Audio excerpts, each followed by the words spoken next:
Hello.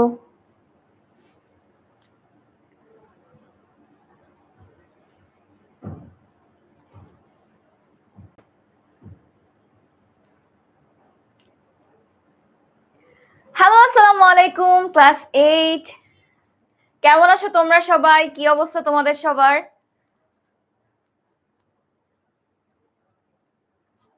কেমন আছো? একটু ঝটপট আমরা জয়েন করে ফেলি। আর আপুকে একটু কমেন্টে জানাও যে আপুকে ঠিকমতো শোনা যাচ্ছে কিনা, দেখা যাচ্ছে কিনা আর তোমাদের কি অবস্থা? ওকে, অনেকেই দেখছি জয়েন করে ফেলছে। আচ্ছা। সালাম দিচ্ছ। ওয়ালাইকুম আসসালাম। কি অবস্থা তোমাদের সবার? কেমন আছো তোমরা সবাই? আচ্ছা। বৃত্তি পরীক্ষার কিন্তু আর বেশি সময় নেই বলা যায় ২০ দিনেরও কম সময় আমরা চলে আসছি। তো আজকের ক্লাসটাতে মূলত তোমাদেরকে বিজ্ঞানের যে ১ম ২ টা চ্যাপ্টার আছে সেই চ্যাপ্টার থেকে তোমাদের যে বৃত্তি পরীক্ষার যে মান বন্টন, সৃজনশীল প্রশ্ন, শর্ট প্রশ্ন এবং একই সাথে এমসিকিউ সবকিছুই কিন্তু প্র্যাকটিস করাবো। তো একটু ঝটপট জয়েন করি। আর কি অবস্থা? আমি আলহামদুলিল্লাহ ভালো আছি। তোমরা কেমন আছো? ওকে, শোনা যাচ্ছে? ওকে, অল গুড। ঠিক আছে। আমি আলহামদুলিল্লাহ ভালো আছি। ক্লাস 8 এর ক্লাস নিব, ভালো না থেকে কোনো উপায় আছে?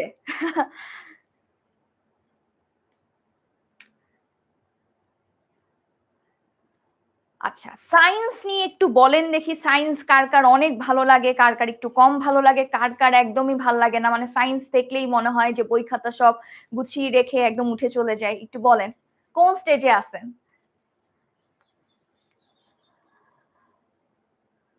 ওকে, অনেককেই দেখতে পাচ্ছি জয়েন করে ফেলছে। ওয়ালাইকুম আসসালাম। আচ্ছা, কে কোন জায়গা থেকে জয়েন করছো সেটা একটু আপুকে বলো। ওকে। প্রণয়ের বলছে অনেক ভালো লাগে। Very good. ওকে। রাফসানার বলছে অনেক ভালো লাগে। তাসকিনা বলছে একটু কঠিন লাগে। একটু কঠিন আছে সায়েন্স বটে। কিন্তু সায়েন্স কিন্তু অনেক ইন্টারেস্টিং, তাই না? আমরা অনেক নতুন কিছু জানি, শিখি। তো সায়েন্স হচ্ছে তুমি যদি একটু মজা করে পড়ো, দেখবা অনেক ভালো লাগবে। ঠিক আছে? তো ভয় বা যে চিন্তাটা আসে যে সায়েন্স পারবো না, এসব চিন্তা দূর হয়ে যাবে যদি তুমি একটু মজা করে পড়ো এবং তোমার ইন্টারেস্ট নিয়ে পড়ো। যেমন দেখো, একটা মুভি দেখতে গেলে মুভির এ থেকে এ টু জেড সবকিছু মাথায় থাকে। কেন? কারণ মুভি দেখতে আমাদের ভালো লাগে। তো একইভাবে তুমি সায়েন্সটাতে একটু ভালো লাগাটা তৈরি করতে পারো, দেখবো অনেক ভালো লাগবে। ওকে, অনেকের দেখতে পাচ্ছি সায়েন্স একদম ফেভারিট সাবজেক্ট।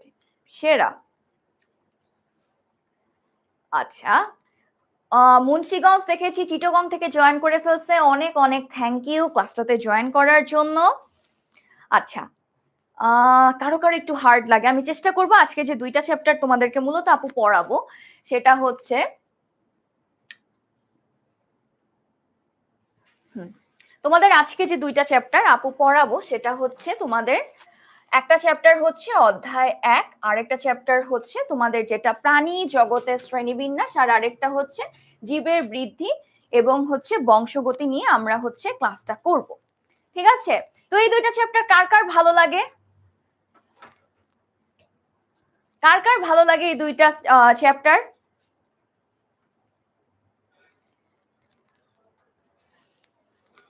ওকে, অনেকেরই দেখতে পাচ্ছি। খুবই মজার এই ২ টা চ্যাপ্টার। ১ম টা হচ্ছে প্রাণী জগতের বিন্যাস। আমাদের এই জীব জগতে যা কিছু আছে প্রাণীর, এদের মধ্যে আমরা যে ধাপে এদেরকে একেকটা পর্যায়ের মধ্যে ফেলি, সেটা শিখব।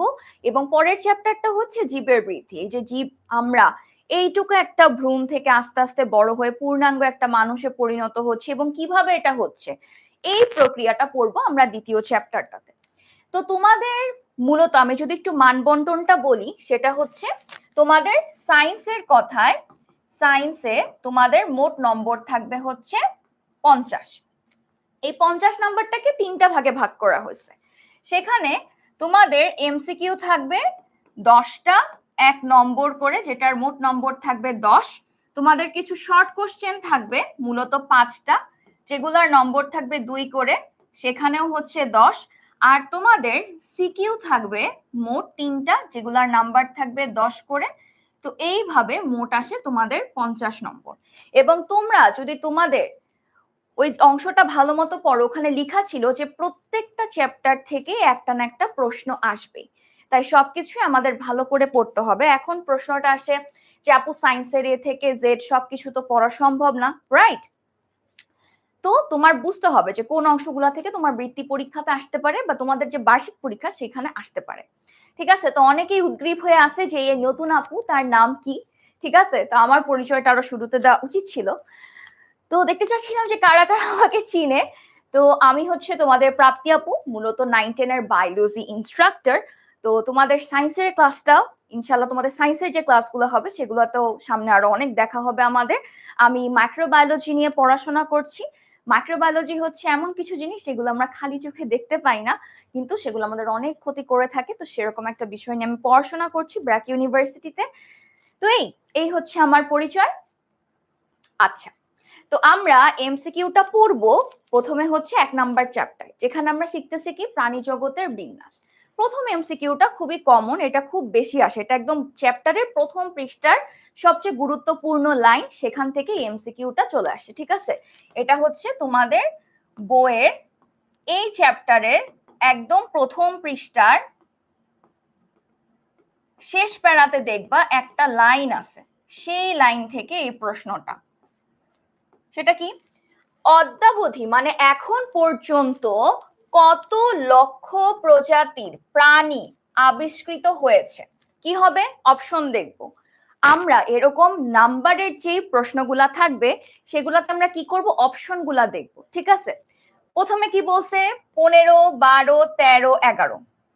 অলরেডি তোমরা বলে ফেলছো, কারণ তোমরা বই খুব সেরা করে পড়ে ফেলছো। কারেক্ট অ্যান্সার কি হবে?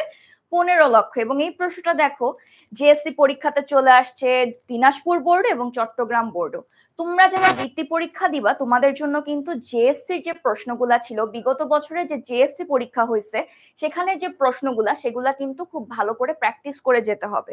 ওখানে প্রশ্নগুলা দেখে দেখে তোমার অ্যানালাইসিস করতে হবে যে একটা চ্যাপ্টারে কোন অংশ থেকে আমার প্রশ্ন আসতে পারে। ঠিক আছে, এরপরেরটা কি বলছে? প্রাণীর শ্রেণীবিন্যাস। এই যে অনেকগুলা আছে, পর্ব, গোত্র, গণ, প্রজাতি, এর মধ্যে সর্বশেষ ধাপ কোনটা? অপশনগুলা দেখি। গোত্র, গণ, পর্ব, প্রজাতি। কি হবে কারেক্ট অ্যান্সার? অবশ্যই ডি। Very good. আচ্ছা, আজকের এই ক্লাসটাতে আপু কিন্তু তোমাদেরকে বলে দিব যে এই যে দুইটা চ্যাপ্টার থেকে তোমার সিকিউর জন্য কোনগুলো ইম্পর্টেন্ট, এমসিকিউর জন্য কোনগুলো ইম্পর্টেন্ট, বা একটা তোমার সৃজনশীল প্রশ্ন কিভাবে লিখতে হয়। এখন এই টিপস গুলা দেখো, গ্রুপে কিন্তু প্রতিদিন অনেক অনেক পোস্ট হয়, হয়তো এত পোস্টের ভিড়ে তুমি কি এইটা খুঁজতে গেলে মাথা নষ্ট হয়ে যাবে না? এর জন্য শর্ট ট্রিক্সটা কি হবে বলো তো? তুমি যে কাজটা করতে পারো, তোমার প্রোফাইলে এই লাইভটা শেয়ার করে রাখতে পারো। যখন তুমি এই চ্যাপ্টারগুলোর প্রিপারেশন নিবা, যেন আপুর এই লাইভ ক্লাসটা দেখে তুমি বুঝে ফেলতে পারো যে কোন অংশটা বেশি গুরুত্বপূর্ণ। ঠিক আছে, আর ফ্রেন্ডদেরকে আমরা একটু ঝটপট মেনশন করে ফেলি, রাইট? সবাই মিলে ক্লাসটা করব, সবাই যখন বৃত্তি পাবো, বার্ষিক পরীক্ষায় ভালো করব, কত ভালো লাগবে, তাই না? তাই ঝটপট আমরা একটু মেনশন করে দিই ফ্রেন্ডকে এবং শেয়ার করে দিই লাইভটা। ঠিক আছে, আচ্ছা, এরপরেরটা আসি, ক্যারোলাস লিনিয়াস কি ছিলেন? ক্যারোলাস লিনিয়াস খুবই কমন একটা নাম যখন আমরা বায়োলজি বা জীববিজ্ঞান বা প্রাণী বিজ্ঞান নিয়ে পড়াশোনা করি। ঠিক আছে, ক্যারোলাস লিনিয়াস কি? সে কি প্রকৃতি বিজ্ঞানী ছিল, সে কি চিকিৎসা বিজ্ঞানী ছিল, পদার্থ বিজ্ঞানী ছিল, না রসায়নবিদ ছিল? তার পরিচয় কি ছিল? প্রথম পরিচয় ছিল সে একজন প্রকৃতি বিজ্ঞানী। অবশ্যই সে প্রকৃতি বিজ্ঞানী ছিল। সে যখন প্রকৃতির মধ্যে বসেছিল তখনই তো তার এই জিনিসগুলা মাথায় আসছে, তাই না? আচ্ছা, তাহলে এই প্রশ্নটা হচ্ছে ওটার থেকে একটু ঘুরানো। তাহলে এই যে শ্রেণী বিন্যাস, সেটার জনক তাহলে কে? সেটা কি অ্যারিস্টটল, জন রে, নাকি Carolus Linnaeus? Very very good, Carolus Linnaeus. এবার আসি অ্যানিমেলিয়া জগতে। এটা হচ্ছে পুরাই অ্যানিমেলিয়া জগৎ, যেটার একটা অংশ হচ্ছে আমরা। সেটার মেজর পর্ব রয়েছে কয়টা? আসো গুনি। 1, 2, 3, 4, 5, 6, 7, 8, 9। এই চারটা আপু দিছি আরেকটা কারণে। এখানে একটা শর্ট ট্রিক্স আছে, সেটা হচ্ছে এই 9টার মধ্যে এখান থেকে এই পর্যন্ত এই 8টা পর্ব হচ্ছে অমেরুদণ্ডী। অমেরুদণ্ডী কি? তুমি যদি পিছনে ঘোরো, তোমার ঘাড়ের এখান থেকে পিঠের শেষ পর্যন্ত যে মোটা একটা হাড় থাকে না, তোমার ঘাড়ের ঠিক এখান থেকে পিছন পর্যন্ত যে মোটা ঘাড় সেটাকে আমরা কি বলি? মেরুদণ্ড। যাদের এই মেরুদণ্ড নেই তাদেরকে আমরা কি বলি? অমেরুদণ্ডী। অ্যানিমেলিয়া জগতের যে প্রথম 8টা পর্ব আছে সেই 8টা পর্বকে আমরা বলে থাকি অমেরুদণ্ডী, তাদের মেরুদণ্ড নেই। এবং শেষের যে পর্বটা কর্ডাটা সেটাকে আমরা কি বলি? মেরুদণ্ডী। তাহলে এখান থেকে যদি প্রশ্ন আসে আমরা পারবো না যে অ্যানিমেলিয়া জগতের মধ্যে কয়টা অমেরুদণ্ডী? কি হবে কারেক্ট অ্যান্সার? 8টা। আর মেরুদণ্ডী কয়টা? একটা। তাহলে এইখানে অ্যানিমেলিয়া জগতে কয়টি মেজর পর্ব আছে? 9টা। আচ্ছা, এই যে অমেরুদণ্ডী প্রাণীদের পর্ব কয়টি? আপুকে বলো এবার, দেখি কারা কারা পারে।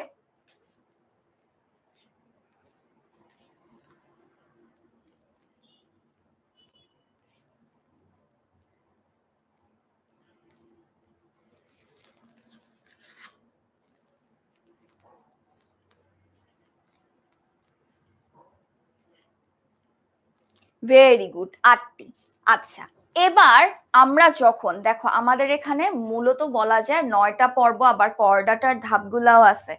এত এত পর্ব রাত, যেগুলো আমি কিভাবে মনে রাখবো? তোমার কিন্তু পরীক্ষাতে এই অংশ থেকে প্রশ্ন আসবেই আসবে। তোমাদের প্রথম অধ্যায় থেকে একটা না একটা সৃজনশীল প্রশ্ন পাবাই, এবং সৃজনশীল প্রশ্নগুলো এমন প্রকার হয়ে থাকে দুইটা শ্রেণী বা দুইটা পর্বের মধ্যে তোমাকে পার্থক্য করতে বলে। এখন তুমি যদি বৈশিষ্ট্য ঠিকমতো না জানো তুমি কিন্তু পার্থক্য করতে পারবা না, কিন্তু তুমি যদি এই পর্বগুলার মেইন বৈশিষ্ট্যগুলা মনে রাখো তাহলে কিন্তু তুমি সুন্দরভাবে সৃজনশীল প্রশ্নটা কিন্তু অ্যান্সার করে ফেলতে পারতেছো। ঠিক আছে, এখন আমরা এই বৈশিষ্ট্যগুলা কিভাবে মনে রাখবো? যেমন দেখো, তোমার মেইন কাজ হবে ছবিটাকে সামনে নিয়ে বসা, তাহলে কি হবে? তোমার জিনিসগুলা মনে রাখাটা সহজ হবে। কি বলছে? কোন পর্বের প্রাণীর দেহ প্রাচীরে অসংখ্য ছিদ্র থাকে? দেখো তো, এই যে এই প্রাণীটা আঁকা, যেটার কে আমরা বলে থাকি স্পঞ্জিলা। এই যে স্পঞ্জিলা, এই স্পঞ্জিলার গায়ে কি তুমি দেখতে পাচ্ছ এখানে ছোট ছোট ফাঁকা ফাঁকা অংশ আছে? এই অংশগুলা কি জানো? এগুলাই হচ্ছে সেই ছিদ্র। এই ছিদ্র থাকে কোন পর্বের মধ্যে বলো তো? ছিদ্রটা আমরা কোথায় দেখি এবং এটা কোথায় থাকে? সমুদ্রে থাকে, রাইট? এদেরকে আমরা পাই সমুদ্রে। এদের দেহে আমি অসংখ্য ছিদ্র দেখতে পাচ্ছি, এবং দেখো তো তাদের কোনো অঙ্গই কিন্তু সুগঠিত না।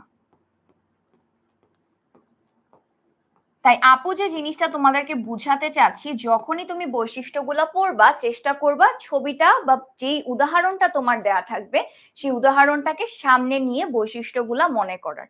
তাহলে তোমার যেমন বৈশিষ্ট্যগুলা মনে থাকবে এবং কোন পর্বের কোন উদাহরণ সেটাও কিন্তু তুমি ভালোভাবে মাথায় রাখতে পারবা। তাহলে এটা কিসের উদাহরণ বলতো? স্পঞ্জিলা পরিফেরাতে থাকে, তাহলে অসংখ্য ছিদ্র কোথায় থাকে? সেটা হবে পরিফেরা। বুঝতে পারছি কিভাবে আমাদের পড়তে হবে? আচ্ছা, স্কাইফা কোন পর্বের প্রাণী? দেখি এটা কারা কারা বলতে পারে। স্কাইফা কি নিডারিয়া, পরিফেরা, প্ল্যাটিহেলমিনথিস নাকি নেমাটোডা?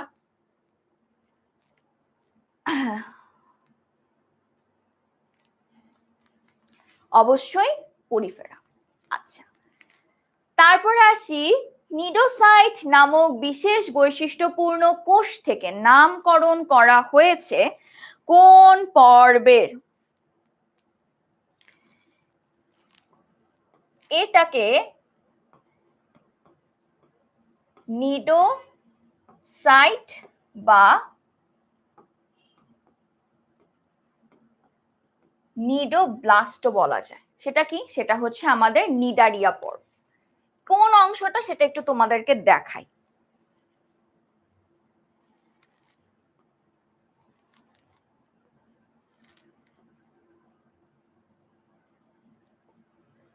তোমরা কিন্তু চাইলে হাইড্রার চিত্রটা একটু প্র্যাকটিস করে যেতে পারো। যদি হাইড্রার থেকে কোনো প্রশ্ন আসে, হাইড্রাকা কিন্তু অনেক সোজা, রাইট? তাহলে হাইড্রার থেকে প্রশ্ন আসলে কিন্তু তুমি পেরে যাবা, এবং এখান থেকে কিন্তু অনেক অনেক প্রশ্ন আসে। এই যে অংশগুলা দেখতেছো না, এগুলাই হচ্ছে তোমার সেই নিডোব্লাস্ট বা নিডোসাইট। এগুলার অনেকগুলা কাজ আছে। যেমন কি করে? হাইড্রা পানির নিচে থাকে, তার অন্য কোনো প্রাণীকে খপ করে ধরতে হয়, সেটা হোক শিকারের কাজ, সেটা হোক নিজেকে রক্ষা করা, বা তোমার কোনো একটা কিছুর সাথে নিজেকে যুক্ত করে রাখা, আশ্রয় হিসেবে, এই সব কিছু কিন্তু পড়ে থাকে সেই নিডোসাইট কোষের মধ্যে। এবং এটা কোথায় থাকে? এই যে হাইড্রার যে চুলের মতো অংশগুলো আছে না, এগুলার মধ্যে এক প্রকার কোষ থাকে যেটাকে আমরা বলে থাকি নিডোসাইট। এবং এই বিশেষ ধরনের কোষটা শুধুমাত্র এই পর্বের প্রাণীদের মধ্যে থাকে বলে এটাকে আমরা কি বলে থাকি? এর নামকরণ করা হয়ে গেল নিডারিয়া। আমরা এই পর্যন্ত এমসিকিউ গুলা বুঝতে পারছি? একটু বলেন দেখি আপুকে। ওকে, বলেন বলেন, ঝটপট বলে ফেলেন। ইয়াস, ভেরি গুড, ভেরি গুড, সাব্বাস। আচ্ছা, ইতিপূর্বে সিলান্ডেরেটা নামে পরিচিত ছিল কোন পর্ব? সিলান্ডেরেটা।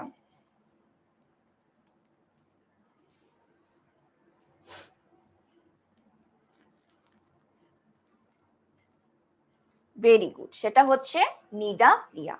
আচ্ছা, এইটা তো পারা উচিত, এতক্ষণ যতগুলা বলে ফেলছি সেগুলা সবগুলো এখান থেকে আসে। তাহলে কি আমরা এই জিনিসটা বুঝতে পারতেছি যে জেএসসি পরীক্ষাতে খুব পছন্দের একটা টপিক ছিল নিডারিয়া, পরিফেরা, প্ল্যাটিহেলমিনথিস। তাহলে এই বিষয়ে এই টপিকগুলা, আর্থ্রোপোডা, এই পর্বগুলা খুব ভালো করে করে পড়ে যাইতে হবে, ঠিক আছে? আচ্ছা, তাইলে নিডোসাইট নামক বিশেষ বৈশিষ্ট্যপূর্ণ কোথায় ছিল? হাইড্রা। কারণ আমরা কি বলছিলাম, এটা মূলত তোমার নিডারিয়া পর্বের একটা নামকরণ করা হয়েছে এটার জন্য, এবং নিডারিয়া পর্বের উদাহরণই হচ্ছে তোমার সেই হাইড্রা। শিকার ধরা, আত্মরক্ষা, চলন ইত্যাদি কাজে অংশ নেয় কোন কোষ? আপু মাত্রই বলছি, দেখি কারা কারা এটা পারো।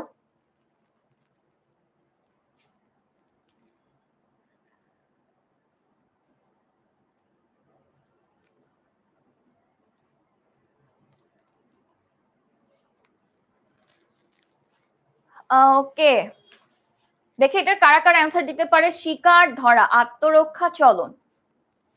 এই এমসিকিউটা কিন্তু একটু উল্টা ভাবেও আসতে পারে।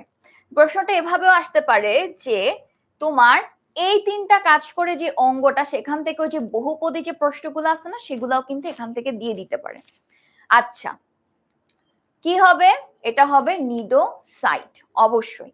এই প্রশ্নটাকে ঘুরাই দিলে এরকম ভাবে আসতে পারে যে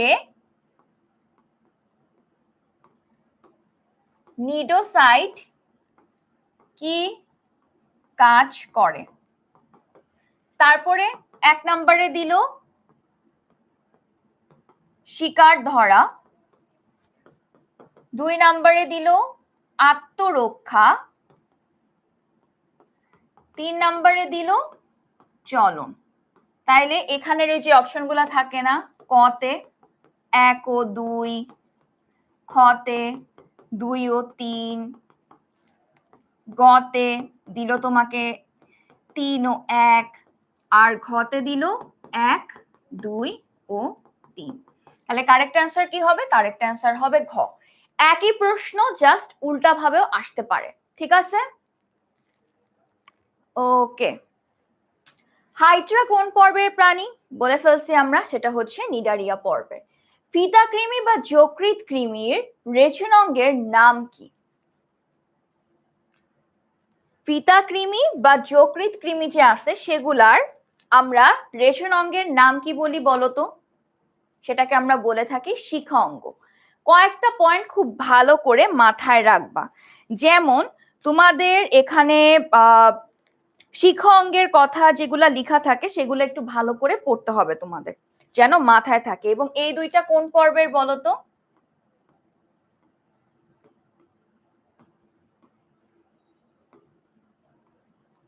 প্ল্যাটিহেলমিনথিস এবং প্ল্যাটিহেলমিনথিস, এই যে পর্বটা, এদের একটা বিশেষ বৈশিষ্ট্য হচ্ছে এদের শিখাঙ্গ থাকে। এবং শিখাঙ্গকে আমরা কি বলতেছি? এটাকে আমরা বলতেছি রেচনাঙ্গ। এখন তোমাদের মাথায় প্রশ্ন আসতে পারে যে আপু রেচনাঙ্গটা আসলে কি? আমাদের শরীরে নানাবিধ কাজকর্ম করার সময় আমাদের শরীরে অনেক ধরনের তোমার বর্জ্য পদার্থ তৈরি হয়, সেগুলা কার্বন ডাই অক্সাইড সমৃদ্ধ মূলত হয়ে থাকে। এই এই দূষিত পদার্থগুলা যে অঙ্গের মাধ্যমে আমাদের শরীর থেকে নিষ্কাশিত হয় বা বের হয়ে যায় সেটাকে আমরা কি বলে থাকি? রেচন অঙ্গ, ঠিক আছে? তাহলে রেচন অঙ্গ কি বলা যেতে পারে? পরিষ্কার করার অঙ্গ। কি পরিষ্কার করবে? আমাদের শরীরে যত দূষিত পদার্থ আছে সেগুলো শরীর থেকে বের করে দিবে। ঠিক আছে? এরপরে প্ল্যাটিহেলমিনথেস পর্বের রেচন অঙ্গ কি? অবশ্যই শিখা অঙ্গ। আচ্ছা, প্রাণী জগতের বৃহত্তম পর্ব কোনটি? প্রশ্নটার দিকে একটু তাকাও, দেখো তো কতগুলা বোর্ডে চলে আসছে, সেটা দিনাজপুর, যশোর, সিলেট, বরিশাল সব বোর্ডে চলে আসা একটা প্রশ্ন, এবং আমার মনে হচ্ছে তোমাদের বৃত্তি পরীক্ষাতে এই প্রশ্নটা আসতেই পারে যে প্রাণী জগতের সবচেয়ে বৃহত্তম পর্ব কোনটা? বৃহত্তম পর্বর মধ্যে কখনোই পুরী ফেরা হবে না, কারণ তারা শুধু থাকে সমুদ্রের ভিতর, অন্য কোথাও তাদের অবস্থান নাই। মলাস্কারও একই অবস্থা, করডাটা তো আমরাই, সংখ্যা সীমিত। কারেক্ট অ্যান্সার কি হবে? আর্থ্রোপোডা। আর্থ্রোপোডা হচ্ছে পোকা মাকড় যা কিছু আছে সব কিছুই হচ্ছে আমাদের আর্থ্রোপোডার ভিতর পড়ে যাচ্ছে। ঠিক আছে? আচ্ছা, কোন পর্বের প্রাণীর হিমোসিল থাকে? হিমোসিল কি? হিমোসিল হচ্ছে রক্ত সংবহন একটা গহ্বর। এটা কাদের থাকে? এটা মূলত থাকে আর্থ্রোপোডা যারা, তাদের একটা রক্ত সংবহন পর্ব থাকে। আচ্ছা, এই প্রশ্নটার উত্তর দাও তো তোমরা। তারা মাছ সমুদ্র শসা, উদাহরণ দেখে কি মনে হচ্ছে? এরা একাই একাই নোডার মাটা। এখন আমরা বৈশিষ্ট্যের দিকে তাকাই। এদের দেহত্বক কাঁটাযুক্ত, 5টা সমান ভাগে বিভক্ত। সমান ভাগে বিভক্ত মানে কি? তারা মাছগুলো অনেকটা স্টার প্রকৃতির হয় না? তুমি এটাকে যেখান থেকে ভাঙো না কেন, সবসময় সেটাকে তুমি 5টা ভাগে সুন্দরভাবে বিভক্ত হবে। ঠিক আছে? তারপরে কি বলছে? পঞ্চ ওরীয় প্রতিসম। এই যে 5টা ভাগে যে তুমি ভাগ করতেছো, এটাকেই বলা হচ্ছে পঞ্চ ওরীয় প্রতিসম। 5 ভাগ তুমি যে কোনো জায়গা থেকে কাটো, এটাকে 5 ভাগে তুমি ভাগ করতে পারতেছো। ঠিক আছে? এখন তোমরা আমাকে বলো এগুলার কারেক্ট অ্যান্সার কি হবে? 1 ও 2, 1 ও 3, 2 ও 3, নাকি 1 2 3?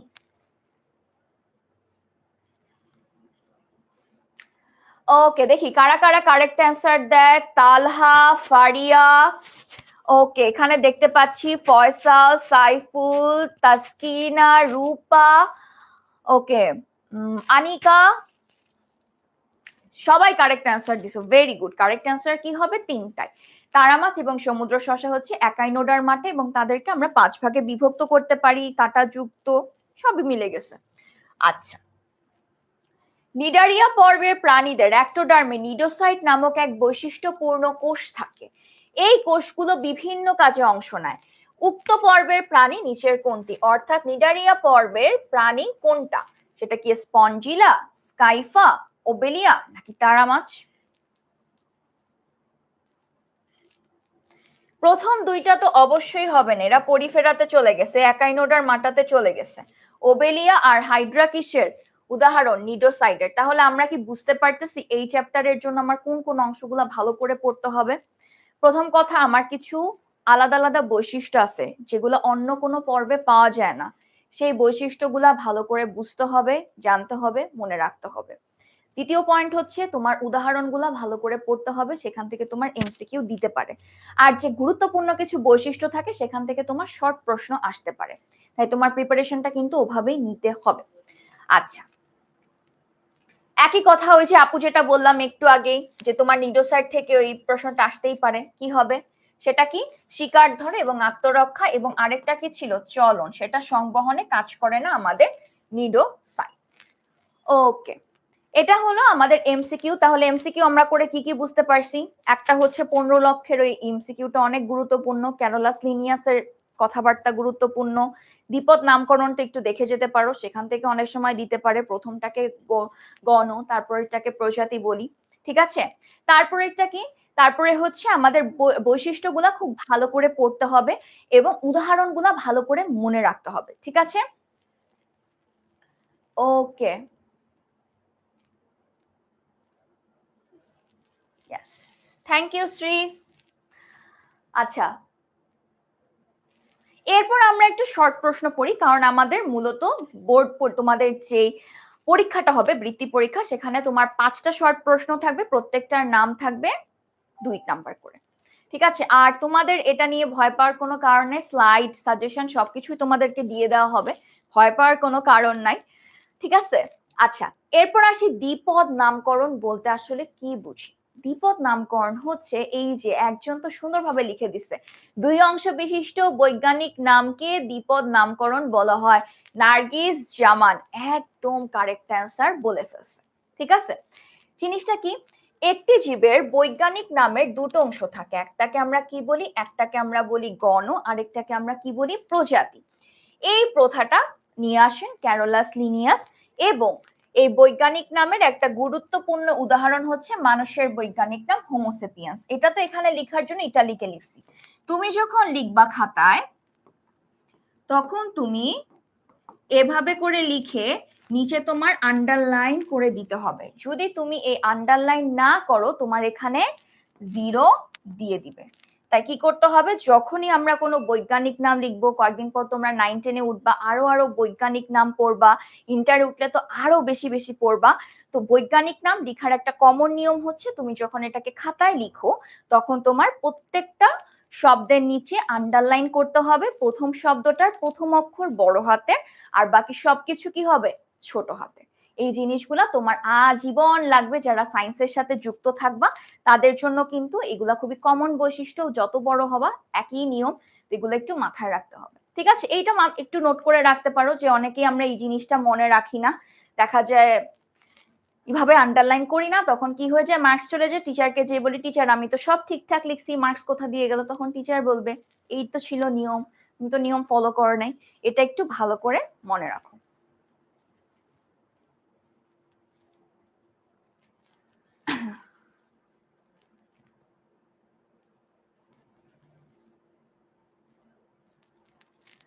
ফয়সাল বলছে বাঁকা করে লিখলেও হয়। বাঁকা করে তুমি তখনই লিখবা যখন তুমি টাইপ করতেছো, কিন্তু তুমি তো পরীক্ষার খাতায় লিখতেছো, সেখানে তুমি জাস্ট সুন্দর মতো তুমি যেভাবে লিখো সেভাবেই লিখো, জাস্ট নিচে প্রত্যেকটা শব্দের নিচে একটা করে আন্ডারলাইন করে দিবা। এটা কিন্তু খুবই গুরুত্বপূর্ণ। ওকে, এটা একটু নোট করতে পারো যেটা কিভাবে লিখতে হবে, খুবই গুরুত্বপূর্ণ।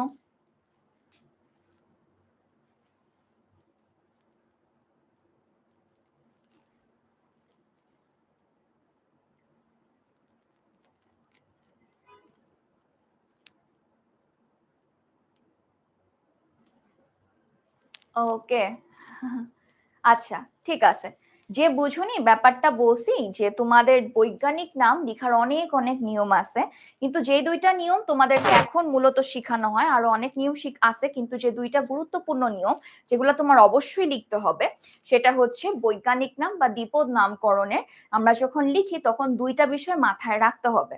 এক হচ্ছে দুইটা ভাগে ভাগ, প্রথম অংশটাকে আমরা বলে থাকি গণ, আর পরের অংশটাকে আমরা বলে থাকি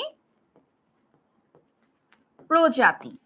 আর তুমি যখন খাতায় লিখছো তুমি নর্মালি লিখবে, জাস্ট নিচে আন্ডারলাইন করে দিবে। আর আরেকটা হচ্ছে তোমার এইচটা দিতে হবে ক্যাপিটাল লেটার, তোমার যে প্রথম শব্দটার প্রথম অক্ষরটা হবে বড় হাতের, আর বাকি প্রত্যেকটা অক্ষর হবে তোমার ছোট হাতের। ঠিক আছে, ওকে। প্রাণী জগতের পর্ব কয়টি ও কি কি পড়েই ফেলছি আমরা। প্রাণী জগতের পর্ব হচ্ছে 9টি। কিভাবে বলা হয় লিখতে পারো, এভাবেও লিখতে পারো, কিন্তু আমি বলবো তুমি যদি একটু এভাবে লিখো খাতার, যে 1 নম্বরে হচ্ছে পরিফেরা, এইভাবে 2 3 4 5 6 7 8 9, এভাবে লিখলে জিনিসটা হয় কি দেখতে অনেক সুন্দর লাগে। আর লেখারও কিছু নিয়ম আছে বৃত্তি পাওয়ার জন্য, যেটা খুবই গুরুত্বপূর্ণ, তোমার খাতাটা কেমন সুন্দরভাবে তুমি প্রেজেন্ট করতেছো সেটা কিন্তু সব সময় খুবই গুরুত্বপূর্ণ। তুমি চেষ্টা করবা এই যে এই পয়েন্টগুলা যে তুমি লিখছো সেগুলো একটু ব্লু পেন দিয়ে লেখার চেষ্টা করবা। তোমার খাতাটা তুমি যত সুন্দরভাবে সময় উপযোগী করে প্রেজেন্ট করতে পারো ততই তোমার বৃত্তি পাওয়ার সম্ভাবনা কিন্তু অনেক অনেক বেড়ে যাবে। ঠিক আছে,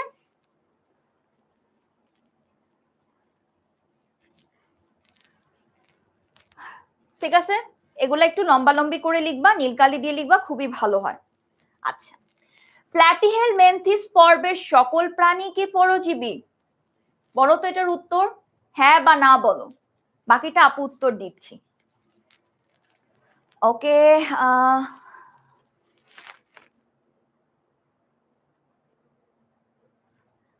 হ্যাঁ, এমটিএস ক্লাসি, তার আসল নাম আমি জানি না, কিন্তু ও যে কথাটা বলছে সেটা অনেকটাই ঠিক। বৃত্তি পরীক্ষাতে তুমি খাতাটা কিভাবে উপস্থাপন করতেছো, উপস্থাপনা খুব গুরুত্বপূর্ণ। কারণ যারা পরীক্ষা দিচ্ছে সবাই অনেক অনেক ভালো স্টুডেন্ট, দেখেই তারা এই সুযোগটা পায়। তো এই ভালো স্টুডেন্টের মধ্যে নিজেকে শ্রেষ্ঠতম করে প্রকাশ করার জন্য কি করতে হবে, খাতাটাকে খুব সুন্দরভাবে প্রেজেন্ট করতে হবে। যেমন তোমাদেরকে আপু একটা জিনিস শিখাই দিলাম, যদি হাইড্রা থেকে প্রশ্ন আসে কি করবা বলো তো, একটু চিত্রটাকে দিতে পারো। খুবই সহজ একটা চিত্র আপু একটু আগে তোমাদের সামনে আঁকলাম, এঁকে ফেলতে পারো, নাম্বারও বেশি পাবা। আচ্ছা, এরা কি, এরা অবশ্যই সবাই পরজীবী না। এদের মধ্যে প্ল্যাটিহেলমিনথেসের মধ্যে কিছু কিছু জিনিস থাকে, কিছু কিছু প্রাণী আছে যারা কি বলতো বহিঃপরজীবী, বাহির থেকে অন্য জীবের উপর নির্ভর করে বা জীবের শরীরের ভিতর থেকে তার থেকে খাদ্য গ্রহণ করে। অন্ত আর বহির মধ্যে কিন্তু পার্থক্য আছে। অন্তঃপরজীবী এমন কিছু জিনিস যারা আমাদের শরীরের ভেতর থেকে, আমাদের শরীর থেকে সব উপাদান, সব বেনিফিট তারা নিয়ে ফেলে, তাদের প্রয়োজনীয় উপাদান যা যা প্রয়োজন তোমার শরীর থেকে নিয়ে যাচ্ছে, সেটাকে আমরা কি বলবো, অন্তঃপরজীবী। পরজীবী শব্দটার মানে কি, অন্য কারো উপর নির্ভরশীলতা। এই নির্ভরশীলতাটা কিভাবে আসতেছে, আমাদের শরীরের ভেতরে থেকে সবকিছু গ্রহণ করতেছে। আর যারা হচ্ছে তোমার বহিঃপরজীবী, বাহির থেকেও উপাদান গ্রহণ করতে পারে। ঠিক আছে, ওকে। এবার আসি নটোকর্ড বলতে কি বুঝি। ওই যে আপু একটু আগে বললাম না যে আমাদের ঘাড় থেকে শেষ পর্যন্ত যে মোটা হাড়টা, সেই মোটা হাড়টা যখন আমরা ছোট, একদম ছোট অবস্থায় মায়ের পেটে থাকি, তখন যে অবস্থানটা সেটাকে আমরা কি বলে থাকি, নটোকর্ড। সেটা কি, নটোকর্ড হলো নরম, নমনীয়, দন্ডাকার, দৃঢ়, অখণ্ডায়িত। কষ্টের হলেও এই পয়েন্টগুলো তোমার মনে রাখতে হবে। এই সংজ্ঞাটার ক্ষেত্রে এই পয়েন্টগুলো মনে রাখতে হবে। নরম, নমনীয়, দন্ডাকার, দৃঢ়, অখণ্ডায়িত। এই জিনিসটা দেখতে অনেকটা হচ্ছে আমরা মুরগির মাংস যখন খাই একটাকে আমরা বলি না যে কচকচা হাড্ডি, বলি না কচকচা হাড্ডি, একটু কট করে এরকম করলে কট করে শব্দ হয়, সেই রকম হচ্ছে নটোকর্ডটা। সেটা কি, সেটা হচ্ছে নরম, নমনীয়, দন্ডাকার, দৃঢ় এবং কি অখণ্ডায়িত। বাস শেষ, এইভাবে মনে রাখো। আপু বলে ফেললাম যেমন নরম, নমনীয়, দৃঢ়, অখণ্ডায়িত, শেষ। আচ্ছা, কোনো ব্যাংকে উভচর প্রাণী কেন বলা হয়? কোনো ব্যাংকের একটা মজার জিনিস হচ্ছে সে যখন বাবু অবস্থায় থাকে, সে কোথায় থাকে বলতো, সে পানিতে কি করে, ডিম পাড়ে এবং জীবন চক্রে তাদের কি ব্যাঙাচি দশা দেখা যায়। এবং এই সময়টায় তারা কি করে, ফুলকার সাহায্যে শ্বাসকার্যটা চালায়। এবং তারা যখন বড় হয়ে ওঠে তখন তারা কি করে, তারা তখন স্থলে চলে আসে এবং তখন তারা ফুসফুসের সাহায্যে শ্বাসকার্যটা চালায়। দুইটা জিনিস, একটা হচ্ছে ব্যাঙাচি অবস্থা, সেই সময় কিসের সাহায্যে চালাচ্ছে, ফুলকা, এবং সে থাকতেছে কোথায়, জলে। সে যখন প্রাপ্ত বা পরিণত হচ্ছে তখন সে কোথায় থাকছে, স্থলে, এবং সে কিসের সাহায্যে তখন ফুসফুসের রিচার্জ চালাচ্ছে। এই পয়েন্টগুলো একটু ভালো করে মনে রাখতে হবে। ওকে, আচ্ছা, আমার এসএসসি 26-এর অনেককেই দেখতে পাচ্ছি, কি অবস্থা তোমাদের টেস্ট পরীক্ষা? ওকে, যারা বলছে আপু হ্যান্ডরাইটিং সুন্দর করে কিভাবে তাড়াতাড়ি লিখবো, প্র্যাকটিস করতে হবে বাসায়, এর বিকল্প নেই। তুমি একটা টাইম সেট করো যে এক একটা সৃজনশীল প্রশ্ন অবশ্যই তোমার 20 মিনিটে লিখতে হবে, তোমার সময় থাকবে 1.5 ঘন্টা। 1.5 ঘন্টার মধ্যে তুমি যদি একটা সৃজনশীল প্রশ্নে আধা ঘন্টা লিখে মানে দিয়ে দাও, তাহলে তুমি এমসিকিউ অ্যান্সার করবা কখন, শর্ট কোশ্চেন লিখবা কখন, আর তোমার বাকি দুইটা সৃজনশীল প্রশ্ন কিভাবে লিখবা। চেষ্টা করবা প্রত্যেকটা সৃজনশীল প্রশ্ন 20 মিনিটে শেষ করার। এখন থেকে কি করতে হবে, প্র্যাকটিস করে দাও। হাতে হয়তো বা 16-17 দিন আসছে, এই 16-17 দিনে তুমি প্র্যাকটিস করা শুরু করো। ঠিক আছে, যেমন যেগুলোতে অনেক বড় বড় করে লিখতে হয়, যেমন সেটা হতে পারে বিজ্ঞান, বাংলা, তারপর হচ্ছে তোমাদের বিজিএস আছে, সেগুলোর ক্ষেত্রে এভাবে একটু প্রিপারেশনটা নাও। ঠিক আছে, আচ্ছা। টিকটিকি সরীসৃপ কেন? টিকটিকি বুকে ভর দিয়ে চলে, টিকটিকির শুষ্ক এবং আইসযুক্ত 4টা নখরযুক্ত পা থাকে। এগুলাই হচ্ছে এর কারণে আমরা টিকটিকিকে কি বলে থাকি, সরীসৃপ বলে থাকি। এগুলা হচ্ছে খুবই গুরুত্বপূর্ণ একটা কতগুলা শর্ট প্রশ্ন যেগুলো তোমাদের দেওয়া হয়েছে। স্তন্যপায়ী প্রাণীদের বৈশিষ্ট্য কি? এই বৈশিষ্ট্যগুলা চেষ্টা করবা এইভাবে পয়েন্ট আকারে লেখার, খুব সুন্দর লাগে দেখতে। ঠিক আছে, টিচারের দেখতেও সুবিধা হয়, টিচারও খুশি হয়ে যায়। কি কি? লোমে আবৃত পরিণত স্ত্রী প্রাণীরা সন্তান প্রসব করার পরে উষ্ণ রক্ত বিশিষ্ট প্রাণী, অবশ্যই আমাদের রক্ত তো ঠান্ডা না, তাহলে তো সুন্দর মতো ব্যাঙের মতো থাকতে পারতাম। তারপরে কি, এরা শিশুরা মাতৃদুগ্ধ পান করে বড় হয়, এদের হৃৎপিণ্ড 4 প্রকোষ্ঠ বিশিষ্ট, এদের চোয়ালে বিভিন্ন ধরনের দাঁত থাকে। পয়েন্টগুলা চেষ্টা করবা এভাবে লিখার, খুব সুন্দর লাগে, টিচারেরও পড়তে সুবিধা হয়, তোমাদের খাতাটাও দেখতে সুন্দর লাগে। ঠিক আছে, এবার একটু সিকিউ দেখি। তিনটা ছবি দেখতে পাচ্ছি, এক্স, ওয়াই এবং জেড। কি বলছি? প্রথম প্রশ্নটা কি বলছে? সিলেন্টেরন কাকে বলা হয়? এটা কাকে বলি আমরা বলতো?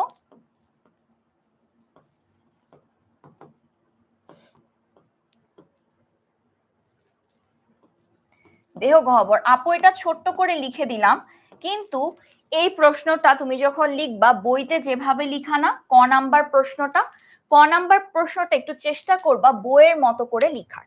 ঠিক আছে, এক লাইনেই লিখবা, 1 থেকে 2 লাইনে তুমি লিখতে পারো, এবং চেষ্টা করবা যে কোনো সব তোমার বানান যাতে ভুল না হয়। তুমি যদি বানান ভুল করে, এগুলাতে কিন্তু অটোমেটিক্যালি তুমি 0 পেয়ে যেতে পারো, তাই চেষ্টা করবা যেন সুন্দরভাবে তুমি এগুলা লিখো, কোনো ভুল যাতে না হয়। আচ্ছা দেখি আপু, ফার্স্ট চ্যাপ্টারের এগুলা পড়লেই হবে? এগুলা হচ্ছে তোমাদের জিএসসি পরীক্ষাতে অনেকবার আসে এবং খুবই গুরুত্বপূর্ণ, তার জন্য দেওয়া হয়েছে, কিন্তু তুমি ট্রাই করবা পুরা বইটা আগে একবার রিভাইজ করার, বই থেকে পুরা চ্যাপ্টারটা তুমি একবার পড়বা, তারপর এই যে আমরা যে সাজেশন গুলা দিচ্ছি সেগুলা প্র্যাকটিস করলেই তোমার হয়ে যাবে। ঠিক আছে, ওকে। সাপকে কেন সরীসৃপ বলা হয়? এটার ক্ষেত্রে তুমি কি করবা? চেষ্টা করবা দুইটা প্যারাতে লিখার। প্রথম প্যারাতে বলবা যে সাপকে কেন সরীসৃপ বলা হচ্ছে, কারণ সাপ কি করে? বুকে ভর দিয়ে চলে, 4টা নখর বিশিষ্ট আঙ্গুল, শুষ্ক এবং লোমে আবৃত শরীর। এই পয়েন্টগুলা লিখবা এবং লাস্টের দিকে একটা উপসংহার হিসেবে দিবা যে এই বৈশিষ্ট্যগুলা থাকার কারণে একে সরীসৃপ বলা হচ্ছে। এক্স প্রাণীটির বৈশিষ্ট্য নির্ণয় করো। এক্স এর দিকে আমরা একটু তাকাই তো, দেখি কে কে বলতে পারো এক্সটা আসলে কি।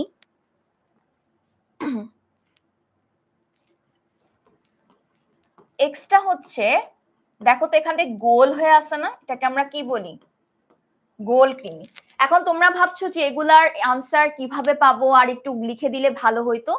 এই জিনিসগুলা তোমরা কিন্তু তোমাদের যে সাজেশন, সেখানে প্রত্যেকটা সৃজনশীল প্রশ্নের উত্তর দেয়া আছে, কিভাবে লিখতে হবে সবকিছুই তোমরা পেয়ে যাবা। ঠিক আছে, তা আপু সলভ করাটা একটু শিখাচ্ছি তোমাদেরকে। এই তো হুমায়রা অনেকেই ঠিক কথা বলে ফেলছে, একদম ঠিক, যেটা হচ্ছে গোলকৃমি। তারপর গোলকৃমির তুমি বৈশিষ্ট্যগুলা লিখবা, যে এদের দেহটা কি হয়, নরম, পুরো, তারপর সংবহন তন্ত্র পূর্ণ থাকে, বৈশিষ্ট্যগুলা জাস্ট তুমি লিখে দিলেই হবে। এরপরে বলছে ওয়াই-ও-জেড প্রাণী দুটোর মধ্যে কোনটি উন্নত? এই প্রশ্নটা খুব বেশি আসে, তুলনা। তুলনা প্রশ্নগুলা খুব বেশি বেশি তুমি পাবা, তাই খুব ভালো করে তোমার বুঝতে হবে। ঠিক আছে, মোটামুটি সব প্রাণীদেরই রক্ত আছে, কিন্তু টিকটিকির রক্ত কি কালার? সাদা। ঠিক আছে, রাকিন বিজ্ঞান এত কঠিন লাগে কেন? আরে কিসের কঠিন, কত সহজ জিনিস, জাস্ট 3টা ছবি দেখো আর মনে রাখো। এটা কি একটু গোল হয়ে আছে? গোল কৃমি। এরা কি খন্ড খন্ড যুক্ত হয়ে আছে, এরকম একটা মুখ আছে, এরকম একটা পায়ু আছে, দেখেই লাগতেছে এটা কি হবে? কেঁচো। আর এই যে চুলের মতো বাহারি যার চুল, তার নাম কি বলেন? সেটা হচ্ছে হাইড্রা। তারপর তুমি লিখবা যে এদের মধ্যে কোনটা বেশি উন্নত, কি মনে হয় তোমার? কেঁচো কি? অ্যানিলিডা। অ্যানিলিডার বৈশিষ্ট্যগুলা তুমি সুন্দর মতো লিখে দিবা, কি কি? এদের দেহ খণ্ডায়িত, নলাকার, মাথা এবং একটা, এদের শরীরটা একটু পুরুত্ব ধরনের থাকে, এদের মুখ এবং পায়ু ছিদ্র উপস্থিত, বলে ফেললা। হাইড্রার দিকে তাকাও, হাইড্রা কোন পর্বের? হাইড্রা যে পর্বে, সেখানে তুমি কি কি লিখতে পারো? হাইড্রার তোমার নিডোসাইট থাকে, নিডারিয়া যেহেতু পর্বের, নিডোসাইট থাকে, যেটার মাধ্যমে তারা কি করে? আত্মরক্ষা, চলন, সব কাজ পূরণ করে থাকে। এবং দেখো হাইড্রা কিন্তু নিজে একা একা চলতে পারবে না, তাকে একটা আশ্রয় নিয়ে থাকতে হবে। কিন্তু তুমি যদি কেঁচোর দিকে তাকাও, কেঁচো কিন্তু ওইভাবে আশ্রয় খুঁজে বেড়ায় না, এর জন্য আমরা কোনটাকে উন্নত বলবো? আমরা অবশ্যই কেঁচোকে উন্নত বলবো। প্রথম কাজ হবে তোমার কেঁচোর বৈশিষ্ট্যগুলা লেখা। কেঁচো যে পর্ব, প্রথমে বলবা যে কেঁচো হচ্ছে অ্যানিলিডা পর্বের, এবং আরেকটা যে ছবি দেওয়া জেডে সেটা হচ্ছে একটা হাইড্রা, যেটা নিডারিয়া পর্বের। লিখে ফেললাম।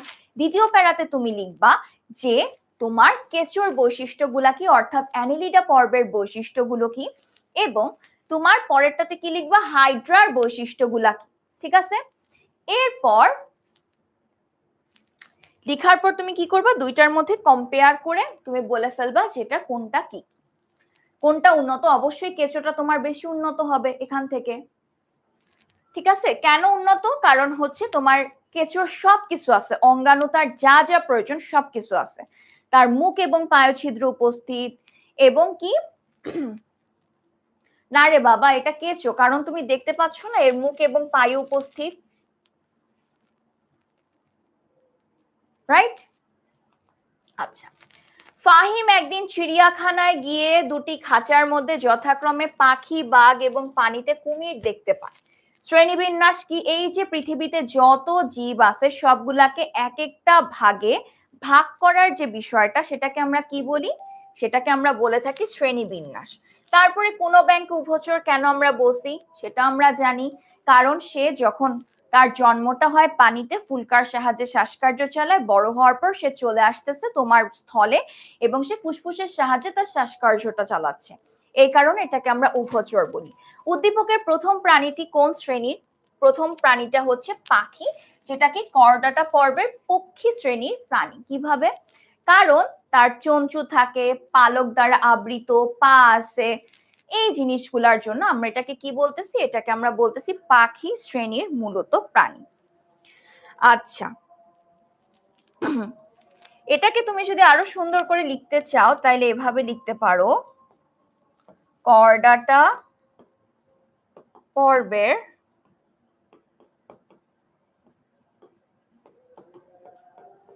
ভার্টিব্রাটা উপপর্বের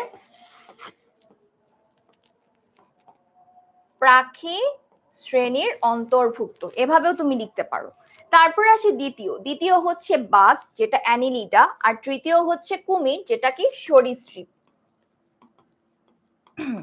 সরি, এটা হবে অ্যানিমেলিয়া। বাঘ হচ্ছে অ্যানিমেলিয়া,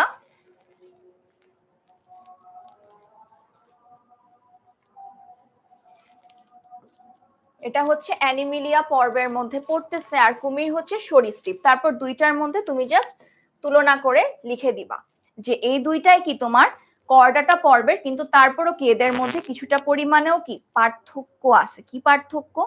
তোমার যেমন বাঘ স্তন্যপায়ী প্রাণী, সে কিভাবে কি করতেছে, মায়ের দুগ্ধ পালন করতেছে, প্রজননের মাধ্যমে সে বড় হচ্ছে, তার হৃৎপিণ্ড 4 প্রকোষ্ঠ বিশিষ্ট।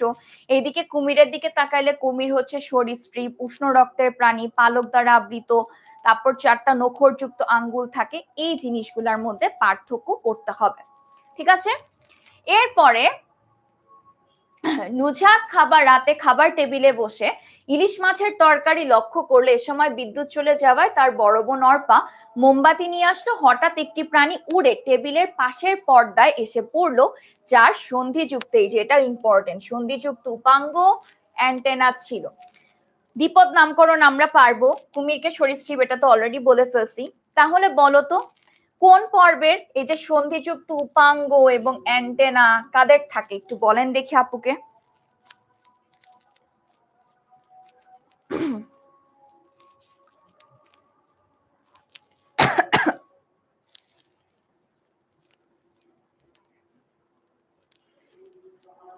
সন্ধিযুক্ত উপাঙ্গ অ্যান্টেনা কাদের থাকে, কোন পর্বের?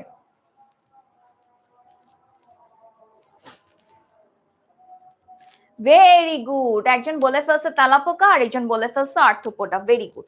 তাহলে এটা কি হবে? এটা হবে আর্থ্রোপোডা। তারপর আর্থ্রোপোডার বৈশিষ্ট্যগুলা লিখে ফেলবা, দুইটা বৈশিষ্ট্য তো তোমার এখানেই দেয়া আছে। লিখে জাস্ট তুমি বলবা নুজহাতের সামনে আসা প্রাণীর বৈশিষ্ট্যগুলো এই পর্বের প্রাণীর বৈশিষ্ট্যগুলোর সাথে মিলে যাচ্ছে, সুতরাং তালাপোকা অর্থোপোডা পর্বের প্রাণী। এইভাবে গুছায় তোমার লিখতে হবে। ওকে, এরপরে আসি নুছাত এবং টেবিলে তরকারি হিসেবে রাখা মাছটি একই পর্বভুক্ত হলেও না, তোমার যে মাছটা রাখা হলো সেটা ছিল ইলিশ মাছ, অস্ট্রিকথিস, স্বাদু পানির মাছ। সে অনুযায়ী তোমার মনে রাখতে হবে, ঠিক আছে। এরপরে আসি ব্যবহারিক ক্লাসে স্যার কতগুলো প্রাণী, সেগুলোর মধ্যে আছে তারা মাছ, সমুদ্র শসা, হাতুড়ি মাছ, অ্যাসিডিয়া, পেট্রোমাইজনের আদর্শ নমুনা দেখালেন। স্যার প্রাণীগুলো দেখিয়ে বললেন এরকম আরো লক্ষ প্রজাতির প্রাণীকে পৃথকভাবে শনাক্ত করার একটি পদ্ধতি আছে। এই দেখো ICZN, এগুলা খুবই গুরুত্বপূর্ণ। এটা কি হবে?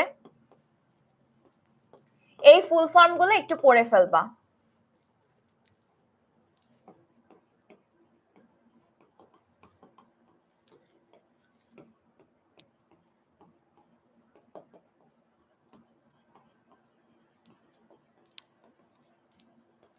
এই ফুল ফর্ম গুলা যেমন ICZN, বইতে আরেকটা আছে ICC, এগুলার ফুল ফর্ম গুলা পড়তে হবে।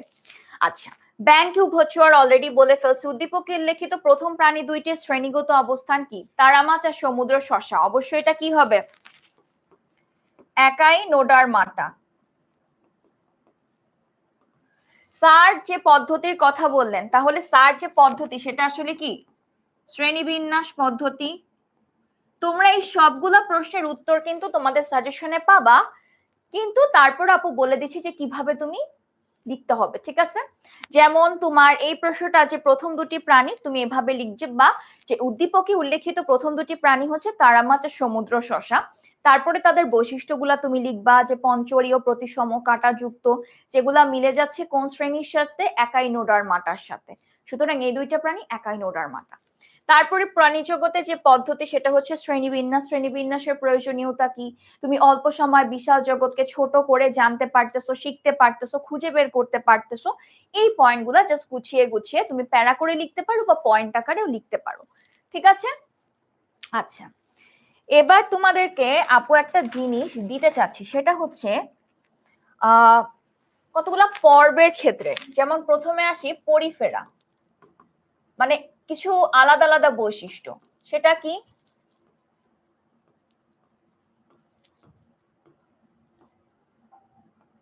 দেহ ছিদ্র যুক্ত।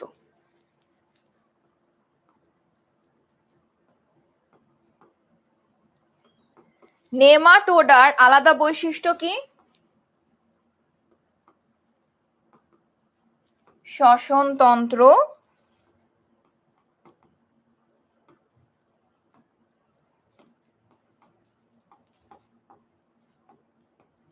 অনুপস্থিত।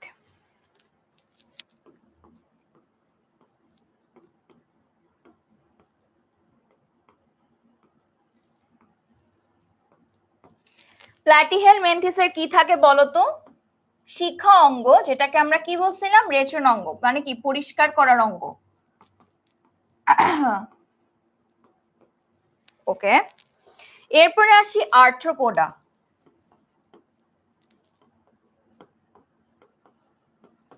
আর্থ্রোপোডার কি থাকে? হিমোসিল, রক্ত সংবহন তন্ত্র। আচ্ছা, অ্যানেলিডা।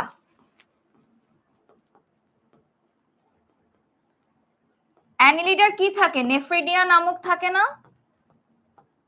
নেফ্রিডিয়াকে কি বলি বলতো? রেচন অঙ্গ।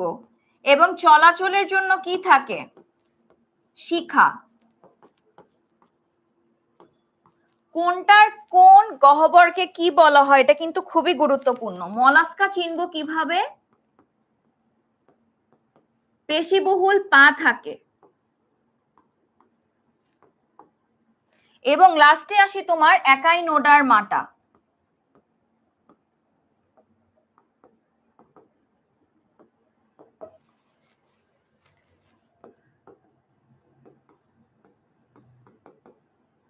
পানি সংবহন তন্ত্র, পঞ্চ ওরীয়, প্রতিসম এবং কাঁটাযুক্ত। দেখো তোমাকে যে কোনো বৈশিষ্ট্যই দেখ না কেন তুমি তাকাইলেই যেন চিনতে পারো। প্রথমে আসে পরিফেরা। পরিফেরা কি চিনবো কিভাবে? তাদের শরীরে ক্ষুদ্র ক্ষুদ্র ক্ষুদ্র ক্ষুদ্র অনেক অনেক ছিদ্র থাকে, চিনে গেলাম। তারপরে নেমাটোডা। নেমাটোডার মধ্যে দেখা যায় এদের শ্বসন তন্ত্র। শ্বসন প্রক্রিয়াটা কি? তুমি যে খাবারটা খাচ্ছ সেটা অক্সিজেন এসে ভেঙে শক্তিটা উৎপন্ন করবে, সেই তন্ত্রটাও তাদের মধ্যে যেমন নেই, এবং একই সাথে তার সংবহন তন্ত্রটাও নেই। মানে সারা দেহে যে ছড়িয়ে পড়বে সবকিছু সেটারও কিন্তু কোনো তন্ত্র নেই। এরপরে প্ল্যাটিহেলমিনথেসকে কিভাবে চিনবো? এদের শিখঙ্গ থাকে, যেটাকে আমরা কি বলে থাকি? রেচন অঙ্গ। ঠিক আছে। এরপর আর্থ্রোপোডা। আর্থ্রোপোডাতে কি থাকে? হিমোসিল থাকে। ওকে। এরপরে অ্যানিলিডা, সেটাতে নেফ্রিডিয়া নামক একটা রেচনাঙ্গ থাকে এবং শিখা থাকে, যেটা মূলত চলাচলের ক্ষেত্রে সহায়তা করে দেয়। মলাস্কা কিভাবে চিনবো? পেশিবহুল পা দেখে। এবং লাস্টে একাইনোডার্মাটা কি? সেটার পানি সংবহন তন্ত্র, পঞ্চরীয় প্রতিসম এবং কাঁটাযুক্ত।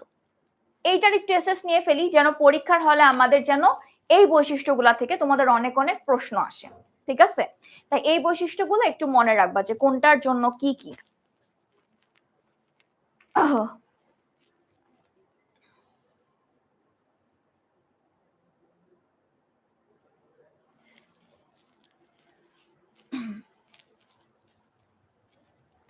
আর একজন বলতেছে আপু নিডারিয়া তো লিখলেন না। আচ্ছা যাও, নিডারিয়া তো পড়াতে পড়াতে পাগল হয়ে গেলাম। নিডারিয়াতে কি থাকে বলো তো? ওই যে নিডোসাইট, আর আরেকটা কি? আর্থ্রোপোডা। আচ্ছা লিখে দেই। আর্থ্রোপোডা তো আপু লিখছি। হিমোসিল, এই যে হিমোসিল।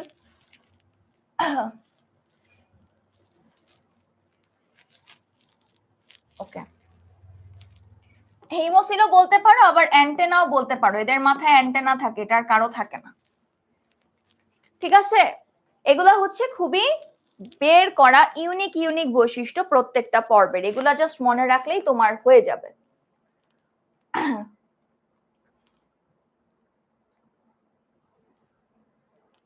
ডান, ওকে, ভেরি গুড। আচ্ছা, ওকে, এটা তো গেল প্রথম চ্যাপ্টার। এখন একটু দ্বিতীয় চ্যাপ্টার নিয়ে পড়বো। সেটা হচ্ছে কি বলতো? আমাদের যে বৃদ্ধি হচ্ছে, বা এই যে আমাদের দাদার থেকে বাবা আসলো, বাবার থেকে আমরা আসলাম, এই প্রক্রিয়াটা বংশবৃদ্ধি, এই প্রক্রিয়াটা নিয়ে একটু পড়বো। প্রতিটি জীবদেহ কি দ্বারা গঠিত?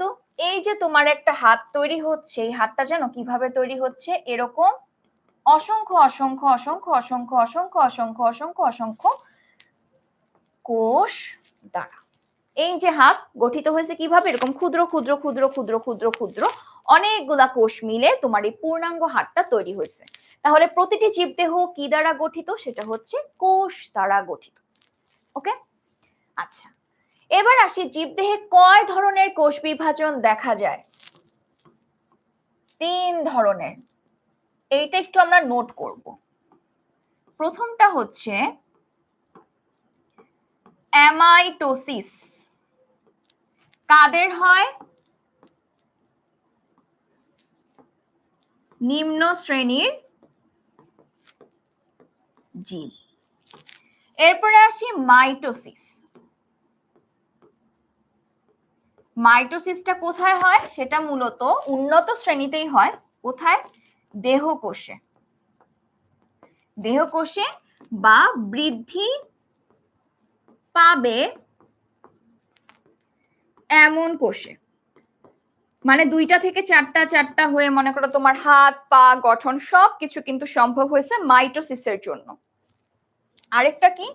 আরেকটা হচ্ছে মিওসিস। মিওসিসটা কোথায় হয়ে থাকে? মিওসিসটা হয়ে থাকে তোমার জনন কোষে। যারা এই পয়েন্টটা নিয়ে ভুলে যাও তারা কিন্তু এটা একটা এসএস নিয়ে রাখতে পারো। অ্যামাইটোসিস হচ্ছে নিম্ন শ্রেণীতে, মাইটোসিস হচ্ছে এমন কিছুতে যেখানে আমার মূলত বৃদ্ধি প্রাপ্ত হয়। ঠিক আছে, আর তারপরে মিওসিস হচ্ছে জনন কোষে। জি আপু যা পড়াচ্ছি তা পড়লে অবশ্যই হবে।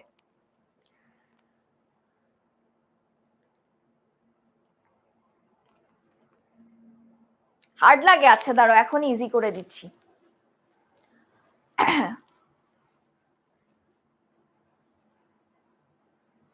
কারেক্ট অ্যান্সার কি? 3। এসএস ডান।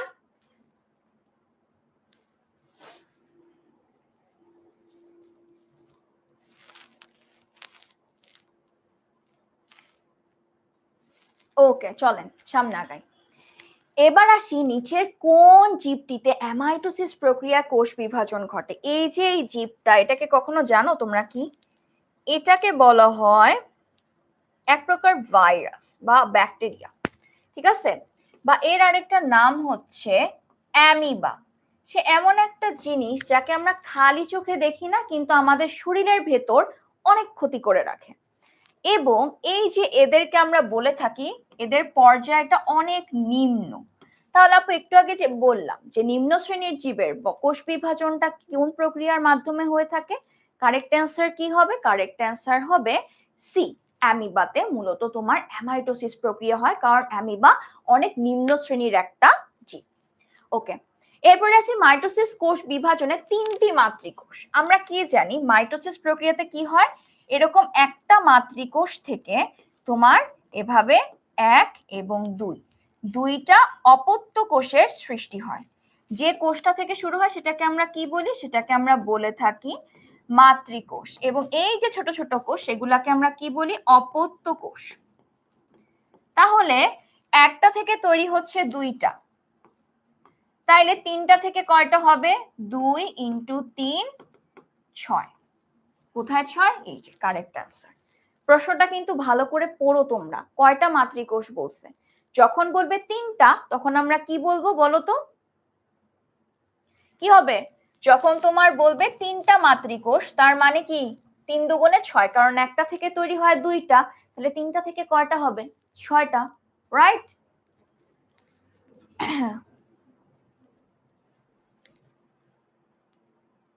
ওকে, নিচের কোনটিকে হ্রাসমূলক বিভাজন বলা হয়? যে উন্নত শ্রেণীর দুইটা বিভাজন আমরা পড়ি, রাইট?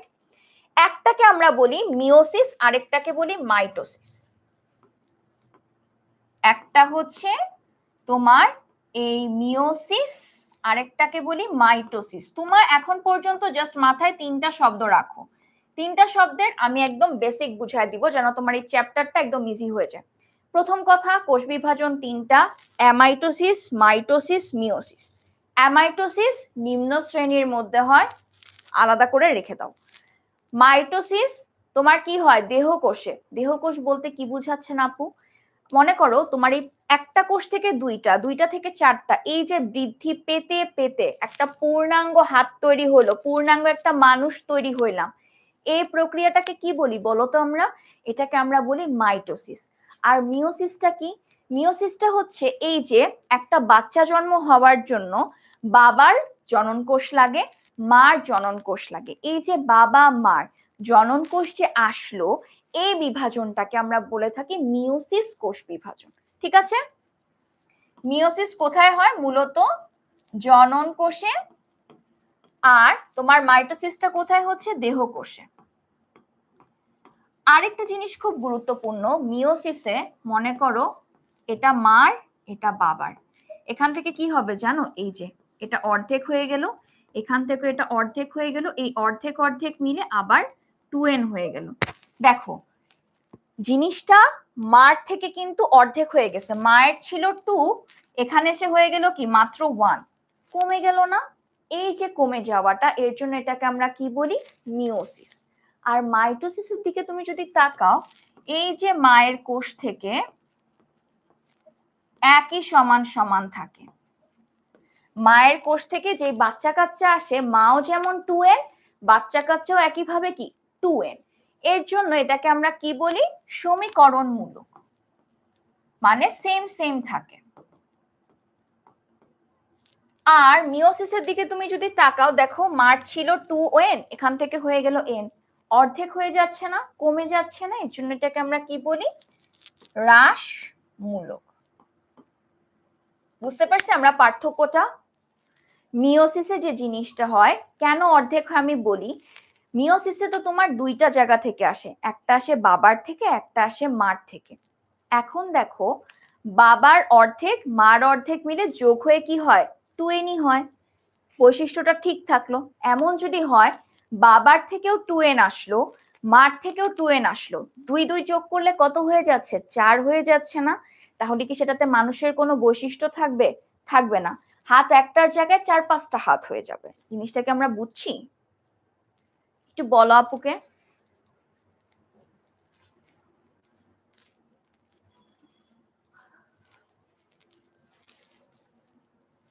যে জিনিসটা তোমাদেরকে বলতে চাচ্ছিলাম যে বাবার টুয়েন, মারও টুয়েন। এখন বাচ্চা যে আসলো সেখানেও এই টুয়েনও আসলো, এই টুয়েনও আসলো, যোগ করে কত হবে বলো তো? 4n। মানুষের শরীরে প্রতিটা কোষে 23 জোড়া ক্রোমোজোম থাকে, আমরা জানি না? যদি সেটা 4n হয়ে যায় তাহলে কি হবে জানো? দ্বিগুণ হয়ে যাবে সবকিছু। তোমার হাত হয়ে যাবে 4টা, তোমার হাত হয়ে যাবে 4টা। এই জিনিসটাই বুঝতে হবে, ঠিক আছে? আচ্ছা, তাহলে হ্রাসমূলক বিভাজন কোনটা বলে ফেলছি। কোন কোষটিতে মাইটোসিস বিভাজন ঘটবে না? মাইটোসিস এমন জায়গাতেই ঘটবে যেখানে মূলত তোমার বৃদ্ধি প্রাপ্ত একটা অংশ থাকে। মনে করে একটা ছোট্ট চারা গাছ থেকে এভাবে এভাবে বড় হবে, একটা কচি পাতা থেকে সেটা একটা প্রাপ্ত পাতাতে পরিণত হচ্ছে, এই অংশগুলাতে তোমার মাইটোসিস হয়ে থাকে। এই যে কাণ্ড, সেখানে কিন্তু মাইটোসিস হবে, একটা বৃদ্ধির ব্যাপার থাকে। মুকুলটা বৃদ্ধিপ্রাপ্ত হয়ে সেটা কিসে পরিণত হচ্ছে? ফুলে, ফুল থেকে ফলে। এই যে বৃদ্ধির অংশটা, সেই জায়গাগুলোতে কিন্তু মাইটোসিস ঘটে। যেসব জায়গায় কি ঘটবে? বৃদ্ধি ঘটবে। তাহলে এই অপশনের মধ্যে যে ডি, সেখানে কি বলা আছে? স্থায়ী। তার মানে এর কোনো প্রকার বৃদ্ধি তোমার ঘটবে না। যেই জায়গাতে তোমার বৃদ্ধির কোনো ব্যাপার নাই সেখানে তোমার মাইটোসিস, কোষ বিভাজন ঘটবেই না। মাইটোসিস খুবই সিম্পল। মাইটোসিস এমন একটা বিভাজন যেটা মূলত তোমার বৃদ্ধি ঘটে এমন অংশে ঘটে থাকে, এবং কি হয়? কোষগুলা মিলে মিলে বৃদ্ধি পেয়ে পেয়ে একটা পূর্ণাঙ্গ জিনিস তৈরি করে। ঠিক আছে? এটাকে আমরা কি বলে থাকি? দেহকোষ। 4:30। আচ্ছা, এরপরে আসি আমরা মাইটোসিস কোষ বিভাজনে কি হয়। নিউক্লিয়াস কি দুইবার বিভাজিত হয়? অপত্য কোষের ক্রোমোজোম সংখ্যা মাতৃকোষের সমান হয়, এটা তো ঠিক। 2n থেকে আমার যে দুইটা কোষ তৈরি হয় সেগুলাও 2n তৈরি হয়, মারও 2n, বাচ্চারও 2n। কিন্তু এখানে কি 4টা কোষের সৃষ্টি হয় না? কয়টা তৈরি হয়? 2টা। ঠিক আছে, 2টা হয়। তাহলে এটাও ভুল। নিউক্লিয়াস কি হইলো? একবার বিভাজিত হইলো, তাই না? এই যে মা, সে একবার ভেঙে 2টা বাচ্চাকে তৈরি করলো, এবং আমরা কি দেখতে পাচ্ছি? 2টা কোষ, তাই তো? তাইলে 1 ও 3 হবে না, কারেক্ট অ্যান্সার কি হবে? 2। ওকে। ক্যারিওকাইনোসিস পর্যায়ে কয়টি ধাপে? দেখো, আমরা যখন মাইটোসিস পড়ি দুইটা শব্দ পড়ি। একটা পড়ি ক্যারিওকাইনেসিস, আরেকটা পড়ি সাইটোকাইনেসিস।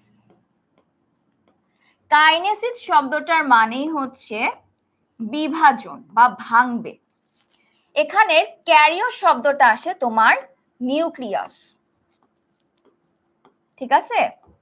আর সাইটোটা আসে তোমার সাইটোপ্লাজম থেকে। সাইটোপ্লাজম কি?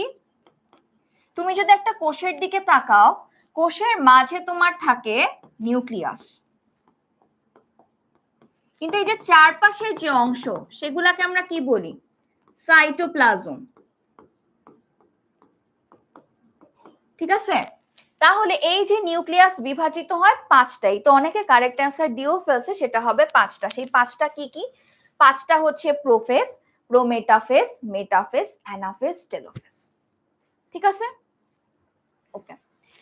মাইটোসিস কোষ বিভাজনের কোন ধাপটি দীর্ঘস্থায়ী হয়? দেখো, সবকিছু শুরুর দিকে তুমি একটা কাজ প্রথম করতেছো, তোমার করতে কি বেশি সময় লাগবে না? এই কাজটা একটু পর যদি তুমি করবা, তখন দেখবা কাজটা করতে আর বেশি সময় লাগতেছে না। কেন? কারণ তুমি এটাতে কি হয়ে গেছো? প্রো হয়ে গেছো। তাই মাইটোসিস কোষ বিভাজনের সবচেয়ে দীর্ঘস্থায়ী ধাপ কি হবে? যেটা সবার প্রথমে হয়ে থাকে, সেটাকে আমরা কি বলি? প্রোফেজ। ঠিক আছে, প্রোফেজ ধাপটা দেখতে কেমন হয় বলো তো? এই চিত্রগুলো আঁকার ক্ষেত্রে তুমি হয় উদ্ভিদ কোষের টাকবা, না হয় প্রাণী কোষের তাল লিখবা। ঠিক আছে, ঠিক আছে আরমান, যদি তোমাকে বলে যে উদ্ভিদ কোষেরটা আঁকো, তাহলে উদ্ভিদ কোষেরটা একবার, যদি বলে প্রাণী কোষেরটা, প্রাণী কোষেরটা, আর যদি কোনোটাই মেনশন না করা থাকে যেটা তুমি ভালো পারো সেটাই আঁকবা। চিত্রগুলো খুবই সোজা। প্রথমে এভাবে একটা বক্স আঁকতে হবে, বক্সের কিছু বাউন্ডারি তোমার দিতে হবে। তারপরে মাঝে একটা সুন্দর গোল দিতে হবে। গোল দেওয়ার পর কি করতে হবে? গোল দেওয়ার পর এটাকে আমরা কি বলবো? Nuclear membrane. এর মাঝে কি থাকবে? একটা নিউক্লিওলাস এবং ক্রোমোজোম গুলা একটু এই অবস্থাতেই মূলত থাকে।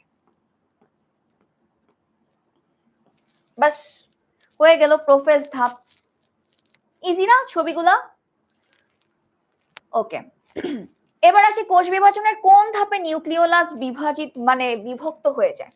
এটা তো দেখলাম প্রোফেজ, যখন আমার সবকিছু আছে, আমার এখানে নিউক্লিয়ার মেমব্রেন আছে, নিউক্লিওলাসও আছে। এই যে ধাপ যেখানে তোমার বিলুপ্ত হয় সেটারও একটা নাম আছে।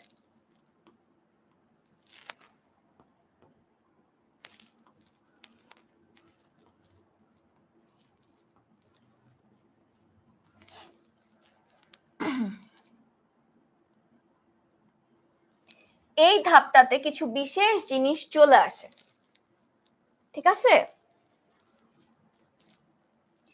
এই ধাপটাতে কিছু বিশেষ একটা জিনিস চলে আসে যেটাকে আমরা কি বলি? স্পিন্ডল তন্তু।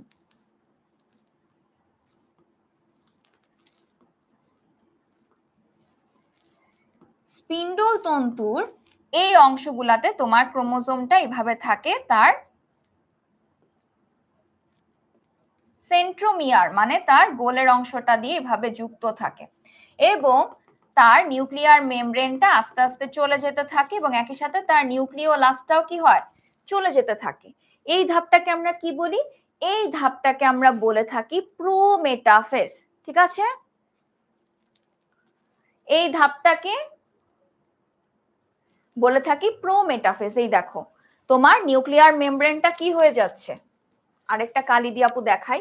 এই যে দেখো নিউক্লিয়ার মেমব্রেনটা আস্তে আস্তে চলে যাচ্ছে, তোমার নিউক্লিওলাসটাও আস্তে আস্তে বিলুপ্ত হওয়া শুরু হয়েছে। এই ধাপটাকে আমরা বলে থাকি প্রোমেটাফেজ।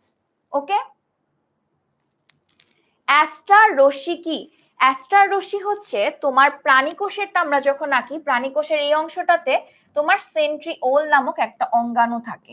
এই সেন্ট্রিওল নামক অঙ্গাণু থেকে এক প্রকার রশ্মি বের হয়, ঠিক আছে? যে রশ্মিটা বের হয় সেটাকে আমরা বলে থাকি অ্যাস্ট্রার রে, ঠিক আছে? বুঝতে পারছি? আচ্ছা, মাইটোসিস প্রক্রিয়ায় কোন ধাপে তোমার ক্রোমোসোম গুলো বিষুবীয় অঞ্চলে আসে এবং সবচেয়ে মোটা এবং খাটো দেখায়? কোন ধাপ?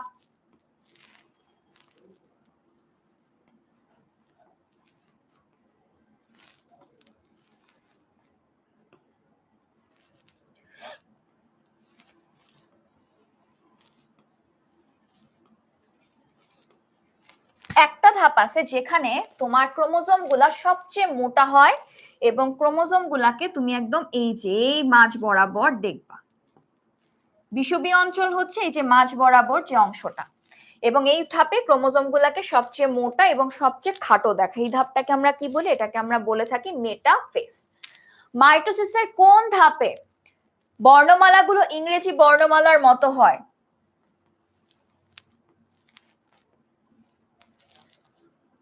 একটা ধাপ আছে যখন এই যে ক্রোমোজোম গুলা ভাই ভাই একে অপরের সাথে যুক্ত অবস্থায় থাকে, কিন্তু কি করে? একে অপরকে রেখে দূরে দূরে চলে যায়। মনে করো এরকম ভাবে যখন তারা যেতে থাকে অনেকগুলো এরকম শেপের হয়ে যায়,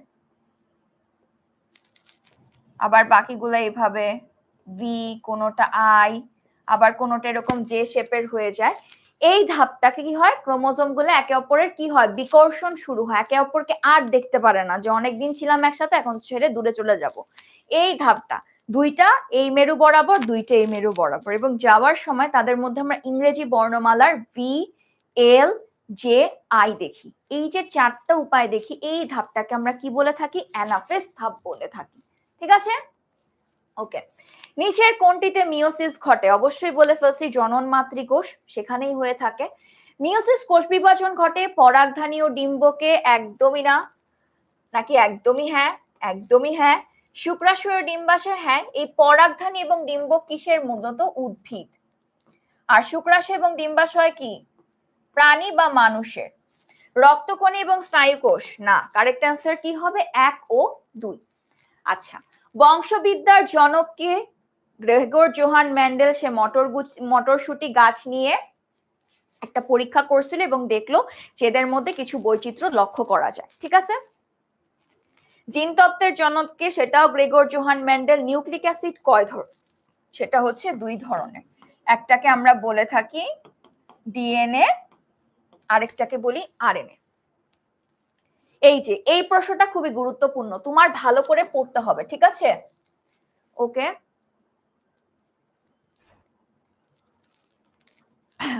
শোনো, বইয়ের একটা টপিক মিওসিস কোথায় ঘটে? মিওসিস ঘটে থাকে তোমার জনন কোষে।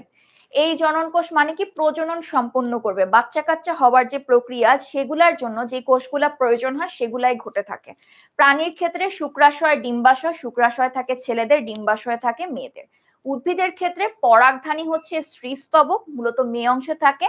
আরেকটা থাকে পরাগধানী, যেটা হচ্ছে তোমার থাকে ছেলেদের মধ্যে। আরেকটা থাকে তোমার ডিম্বক, যেটা থাকে মেয়েদের মধ্যে উদ্ভিদের ক্ষেত্রে।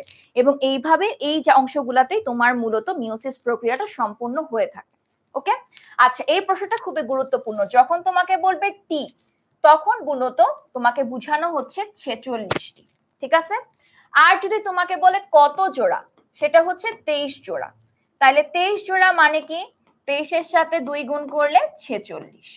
প্রশ্নটা বুঝো, যখন বলবে টি তখন আসবে 46, যখন বলবে জোড়া তখন আসবে 23 জোড়া। নিচের কোনটিতে মিওসিস কোষ বিভাজন ঘটে? ওই যে আপু বললাম এখানে, কারণ উদ্ভিদের পরাগধানী। মিওসিস কোথায় ঘটে এটা মনে রাখা খুবই সহজ। পরাগধানী, ডিম্ব, শুক্রাশয়, শুক্রাশয়, ডিম্বাশয়, শেষ। ওকে, অ্যামিবার কোষ বিভাজন, এই যে অ্যামিবার কোষ বিভাজনকে প্রত্যক্ষ কোষ বিভাজন কেন বলা হয়? কারণ এটা খুবই ইজিলি হয়। অ্যামাইটোসিস যেটা হয়, এরকম 2টা কোষ থাকে, মূলত তোমার এরকম একটা কোষ থাকে, এই কোষটার মধ্যে পরবর্তীতে এরকম দেখা যায় এদের মাঝ বরাবর একটা খাঁচের সৃষ্টি হয়। এই খাঁচটা আস্তে আস্তে বৃদ্ধি পেতে পেতে এই খাঁচটা এরকম হতে থাকে এবং পরবর্তীতে দেখা যায় তার এরকম 2টা কোষে ডিরেক্ট পরিণত হচ্ছে। মূলত কোষটার মাঝে একটা খাঁচের সৃষ্টি হয়, এরকম আস্তে আস্তে আস্তে আস্তে যুক্ত হতে হতে এরকম 2টা আলাদা কোষে পরিণত হয়ে যায়। আচ্ছা, সমীকরণ বিভাজন কাকে বলা হয়? আপু আগেই বলছি মাইটোসিস। কেন? মাইটোসিসে 2টা থেকে 2টাই তৈরি হয়, এর জন্য এটাকে আমরা কি বলি? এর জন্য এটাকে আমরা মূলত বলে থাকি যেটা হচ্ছে আমাদের সমীকরণগুলো। হ্রাসমূলক বিভাজন বলতে আমরা কি বুঝি? হ্রাসমূলক বিভাজন হচ্ছে যেটাতে তোমার কমে যাচ্ছে। আপু একটু আগেই বলছি না যে তোমাদের ইসে কমে যাচ্ছে। আচ্ছা, তোমরা অনেকে কি জানতে চাচ্ছ আপুর কাছে? যে ইসের চিত্রটা মিওসিসের। আচ্ছা দেখাই, এটা হচ্ছে মা। সবসময় মনে রাখবা মাইটোসিস তো একটা ধাপেই হবে, প্রথমে নিউক্লিয়াস বিভাজিত হবে 5টা ধাপের মাধ্যমে। 5টা ধাপ কি কি? তোমার prophase, prometaphase, metaphase, anaphase, telophase. ঠিক আছে, আবার বলতেছি, সবাই ঠান্ডা মাথায় শুনি। প্রথমে আসি মাইটোসিস। মাইটোসিসে 2টা ভাবে সম্পন্ন হচ্ছে। একটা হচ্ছে তোমার প্রথমে নিউক্লিয়াসটা আলাদা হবে, নিউক্লিয়াসটা আলাদা হওয়ার পর কোষের মাঝে যে সাইটোপ্লাজম থাকে সেটাও আলাদা হবে। তো তোমার নিউক্লিয়াসটা বিভাজিত হয় 5টা ধাপে, prophase, prometaphase, metaphase, anaphase, telophase. Nucleus বিভাজিত হওয়ার পর সাইটোপ্লাজমটা আলাদা হয়ে 2টা আলাদা আলাদা কোষ পেয়ে যাচ্ছ। এবার আসি তোমার মিওসিস। মিওসিস মূলত 2টা ভাবে হয়, ঠিক আছে? একটাকে আমরা বলে থাকি মিওসিস 1, আরেকটাকে বলে থাকি মিওসিস 2। এখানে যে জিনিসটা হয়, এই যে মা, সে প্রথমে একবার বিভাজিত হবে, বিভাজিত হয়ে এই যে একটা এন, এই যে একটা এন তৈরি করলো। দেখো, মায়ের ছিল 2n, বাচ্চার হয়ে গেছে n, কমে যাচ্ছে না? কমে তো যাচ্ছে, এর জন্য এটাকে আমরা কি বলি? হ্রাসমূলক বিভাজন বলি। এটা গেল তোমার মিওসিস 1। মিওসিস 1 একবার বিভাজিত হয়ে এই যে 2টা অপত্য কোষের সৃষ্টি করলো। এরপরে এই 2টা অপত্য কোষ আবার ভাঙবে, ভেঙে সে এরকম 2টা এন তৈরি করবে। এবং এর জন্যই বলা হয় কি মিওসিস শেষে এই যে 1 2 3 4 চারটা অপত্য কোষের সৃষ্টি হয় এই প্রক্রিয়ার মাধ্যমে।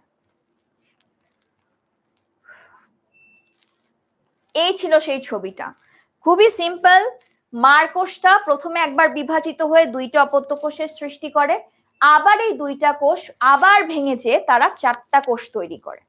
এইভাবেই মূলত মিওসিস ঘটে। এই যে 2n থেকে যখন 2টা n তৈরি হলো সেটা মিওসিস 1, এই 2টা n থেকে যখন 4টা n তৈরি হলো সেটাকে বলতেছি মিওসিস 2। ক্লিয়ার?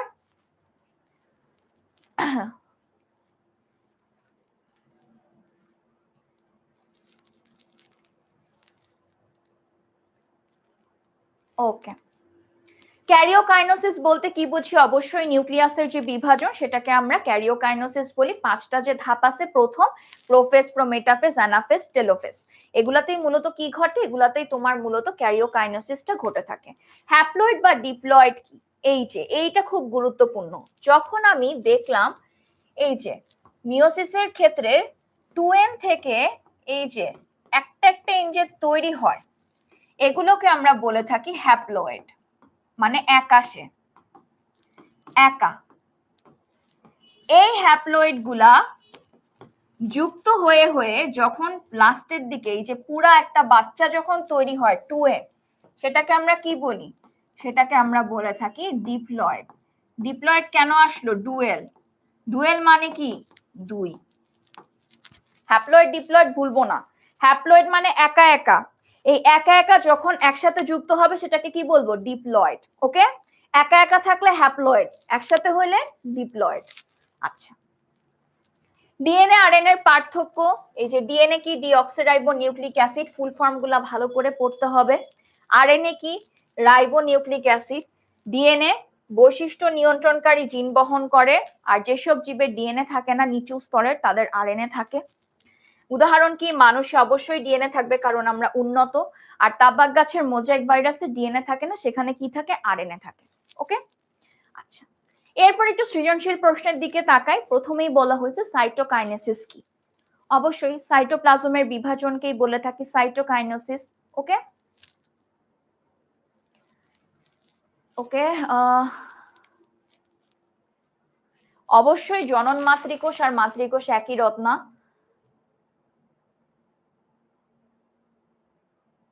হ্যাঁ, একদম সুমি ঠিক কথা বলছে। সুমির প্রশ্নটা এরকম ছিল যে আপু এখানে তো কমে গেল, এখানে তো কমে গেল, কিন্তু পরবর্তীতে যখন চারটা তৈরি হলো সেই ক্ষেত্রে কি সমান হইলো? এই যে দুইটা দুইটা যোগ হবে, এই দুইটা দুইটা হয়ে তো আবার তোমার সেই 2n এই পরিণত হচ্ছে, তাই তো? তো সমান সমান তো শেষের দিকে থাকে। ওকে, আচ্ছা, এরপরেরটা কি বলছে? ক্রোমোজোম গুলো সবচেয়ে খাটো মোটা কোথায় দেখায়? আপু বলে ফেলছি, মেটাফেজে।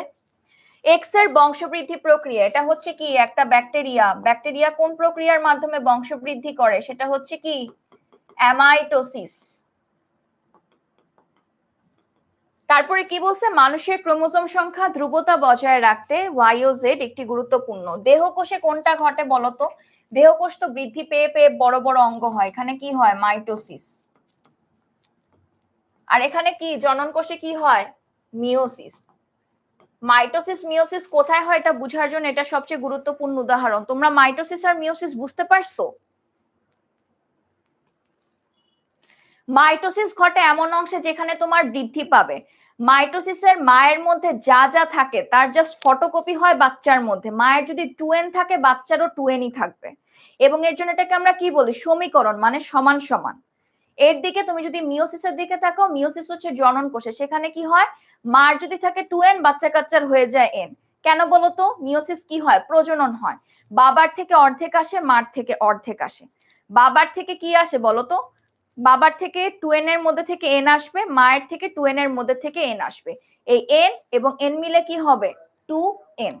ঠিক আছে?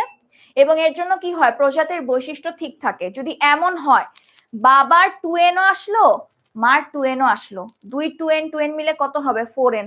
তোমার হাত হবে এখান দিয়ে দুইটা, এখান দিয়ে দুইটা, পা হবে 10-12টা। বুঝতে পারছি? খুবই বেসিক জিনিস, এত ক্রিটিক্যাল করে চিন্তা করোই না তোমরা, জাস্ট সিম্পলি চিন্তা করো। সিম্পলি, জাস্ট সিম্পলি চিন্তা।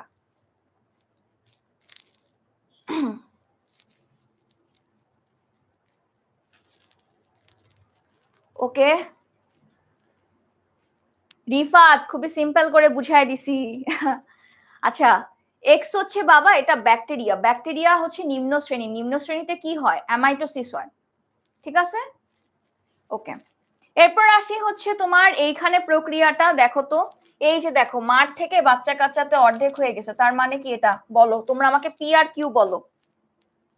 মানুষের প্রতিটি দেহকোষে কতটি ক্রোমোজোম থাকে? 46। জিন বলতে কি বুঝে না হয়? ডিএনএ। ডিএনএটা কোথায় থাকে? নিউক্লিয়াসে। নিউক্লিয়াস, তুমি যদি একটা সেলের ভেতর তাকাও, সেই সেলের ভেতর মাঝের যে অংশটা থাকে সেটাকে আমরা বলে থাকি হচ্ছে তোমার নিউক্লিয়াস। এই যে এই নিউক্লিয়াসের মধ্যেই থাকে তোমার ডিএনএ, এবং এই ডিএনএ এর মধ্যেই থাকে তোমার জিন বা ক্রোমোজোম। এবং সেটা কি করে? বৈশিষ্ট্য, বাবা মার যেমন বাবার চোখটা নীল, তোমার চোখটাও নীল হয়ে গেল। ঠিক আছে, ওকে।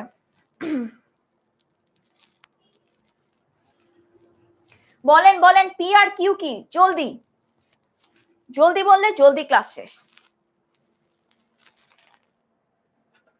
ওকে,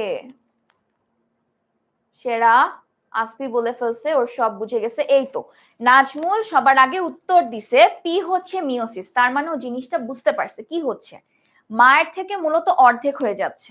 ঠিক আছে, তোমাদের যে জিনিসটা নিয়ে প্রবলেম হচ্ছে যে আপু অর্ধেক অর্ধেক করে করে তারপর কিভাবে কি হচ্ছে, জিনিসটা দেখো আপু বারবার বলতেছি, তোমার প্রজননের সময় কি হয়? বাবার থেকে আসে অর্ধেক, মার থেকে আসে অর্ধেক, অর্ধেক অর্ধেক মিলেই তো পুরো অংশটা তৈরি হয়। এবং এইটার ক্ষেত্রে এর জন্যই একটা দেখো, তোমার যদি বাবার থেকেও পুরো 2n আসে, মার থেকেও পুরো 2n আসে, 2n 2n মিলে হয়ে যায় 4n। আমাদের তো লাগবে 2n, তোমার হয়ে গেল দ্বিগুণ। তোমার কি মানুষের বৈশিষ্ট্য থাকবে? থাকবে না তো, তুমি তো এলিয়েন হয়ে যাবা। বুঝতে পারছি? ইয়েস, পি হচ্ছে তোমার মিওসিস, কারণ অর্ধেক হয়ে যাচ্ছে, আর কিউ হচ্ছে তোমার মাইটোসিস।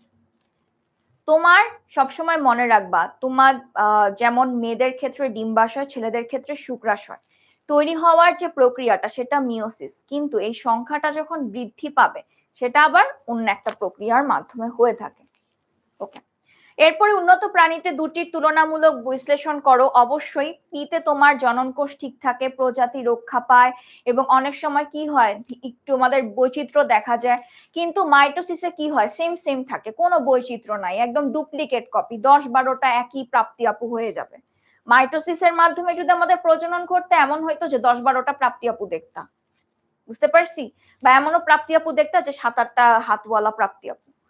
আচ্ছা, এরপরে দেখি মাইটোসিস কাকে বলে। পারবো আমরা।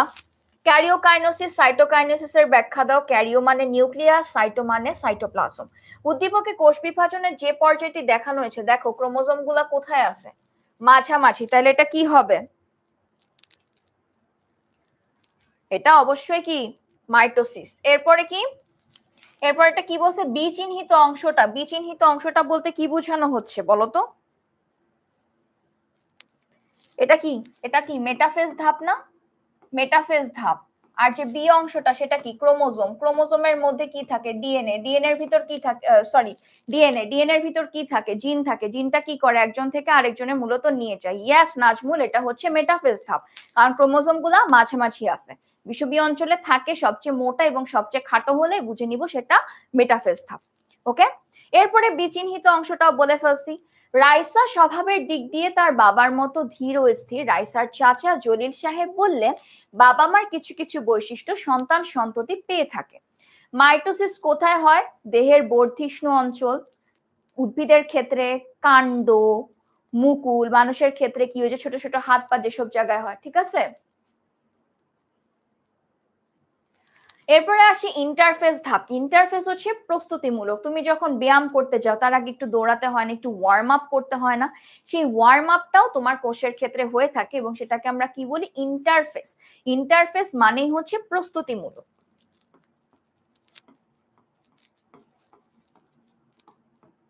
প্রস্তুতিমূলক। এরপরে বংশগতি নির্ধারণে ক্রোমোজোমের ভূমিকা আপু বলে ফেলছি। বৈশিষ্ট্য, বৈচিত্র্য সবকিছু আসে। বাবার বৈশিষ্ট্য, রাইসার স্বভাবের পেছনে ডিএনএ এর ভূমিকা বর্ণনা করো। অবশ্যই ডিএনএ এর মধ্যে জিন থাকে, সেটাই বহন করে নিয়ে যায়। তোমাদের আজকের কাজ হবে কিছু কিছু কাজ আমি দিব। তার আগে একটু ছোট্ট করে বলে দেই যে 5টা যে ধাপ, সেই 5টা ধাপের মূল বৈশিষ্ট্যটা কি? প্রথমে আসি প্রোফেজ। প্রোফেজ ধাপে যে জিনিসটা হয় একদম ঠান্ডা মাথায় শুনবো আমরা, ঠিক আছে, যেন মনে থাকে। প্রোফেজ ধাপটাতে তোমার এভাবে পানি ভাঙে, নিউক্লিয়াসটা বড়, যখন একটা বলের মধ্যে, একটা বিশাল বল, সেটার মধ্যে পানি এবং কিছু ছোট ছোট দানা আছে, পানিটা ফেলে দিলে কি হবে? দানাগুলো একসাথে হয়ে যাবে না? সেম জিনিসটা ঘটে ক্রোমোজোমের ক্ষেত্রে। এবং প্রোফেজ ধাপে কি হয়? পানিটা বের হয়ে যায় এবং ক্রোমোজোম গুলো একসাথে হয়ে যায়। ঠিক আছে, গেল প্রোফেজ। প্রোমেটাফেজে কি হবে? ওই যে নিউক্লিয়ার যে আবরণ এবং যে নিউক্লিওলাস, সেটা আস্তে আস্তে চলে যাবে। নিউক্লিয়ার আবরণ এবং নিউক্লিওলাসটা কি হবে? চলে যাবে। তাহলে সেই জায়গাটায় কে স্থান নিবে? সেই জায়গাটায় চলে আসে স্পিন্ডল তন্তু। বুঝলাম? মেটাফেজ ধাপটাতে কি হবে? ক্রোমোজোম গুলা মাঝ বরাবর থাকবে এবং সবচেয়ে খাটো এবং সবচেয়ে মোটা দেখাবে। অ্যানাফেজ ধাপে কি হবে? এরা একে অপর থেকে দূরে চলে যাবে এবং চলে যাওয়ার সময় তারা বিভিন্ন ইংরেজি বর্ণমালার আকৃতি ধারণ করবে। টেলোফেজ ধাপে কি হবে? আচ্ছা, টেলোফেজ ধাপে কি হবে? টেলোফেজ ধাপটাতে তোমার মূলত কোষের মাঝের যে অংশটা থাকে সেটাও কি করবে? তোমার আস্তে আস্তে এরকম একটা খাঁজ হতে থাকবে এবং তারপরে সাইটোকাইনোসিস হয়ে ওই খাঁজটা ভিতরে যেতে যেতে যেতে যেতে এরকম একে অপরের থেকে আলাদা হয়ে যাবে। বুঝলাম? তো এখন তোমাদেরকে আপু কিছু হোমওয়ার্ক দিব। প্রথম হোমওয়ার্ক,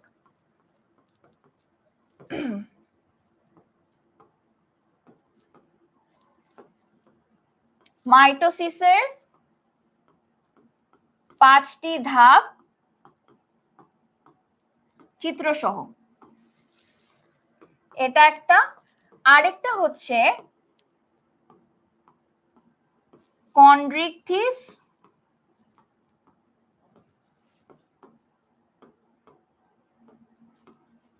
অস্ট্রিকথিসের মধ্যে পার্থক্য। এই দুইটা হচ্ছে তোমাদের হোমওয়ার্ক। একটা হচ্ছে মাইটোসিসের 5টি ধাপ চিত্রসহ আপুকে দেখাবা। এটা হচ্ছে তোমরা আমাদের ক্লাসের সুপার স্টুডেন্ট গ্রুপে সুন্দর মতো এঁকে আপুকে দেখাতে পারো, আপু চেক করে দিব।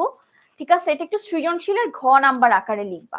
ঠিক আছে, এটা একটু সৃজনশীলের ঘ আকারে লিখবা। এবং তারপর থাকে কন্ড্রিকথিস এবং অস্ট্রিকথিসের মধ্যে পার্থক্য। এই দুইটা জিনিস আপুকে লিখে তোমরা হচ্ছে আজকে কালকের মধ্যে গ্রুপে পোস্ট করে দিবা, আপু চেক করে দিব।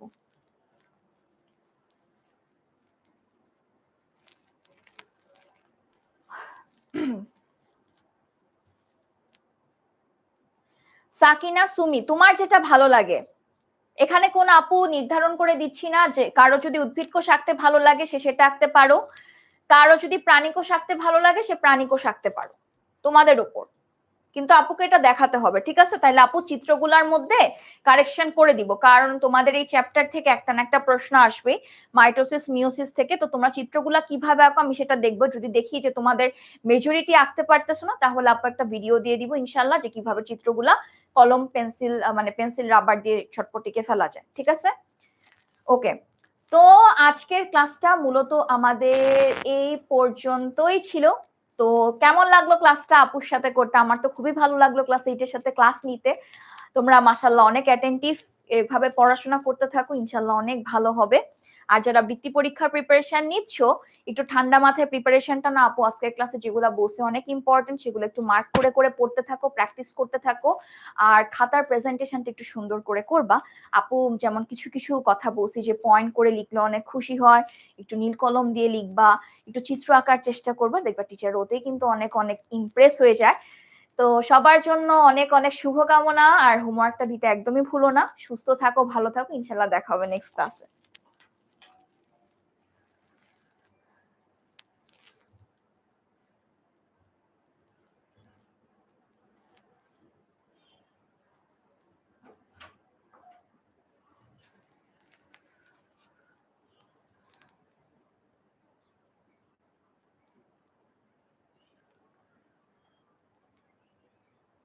হ্যাঁ, আল্লাহ হাফেজ।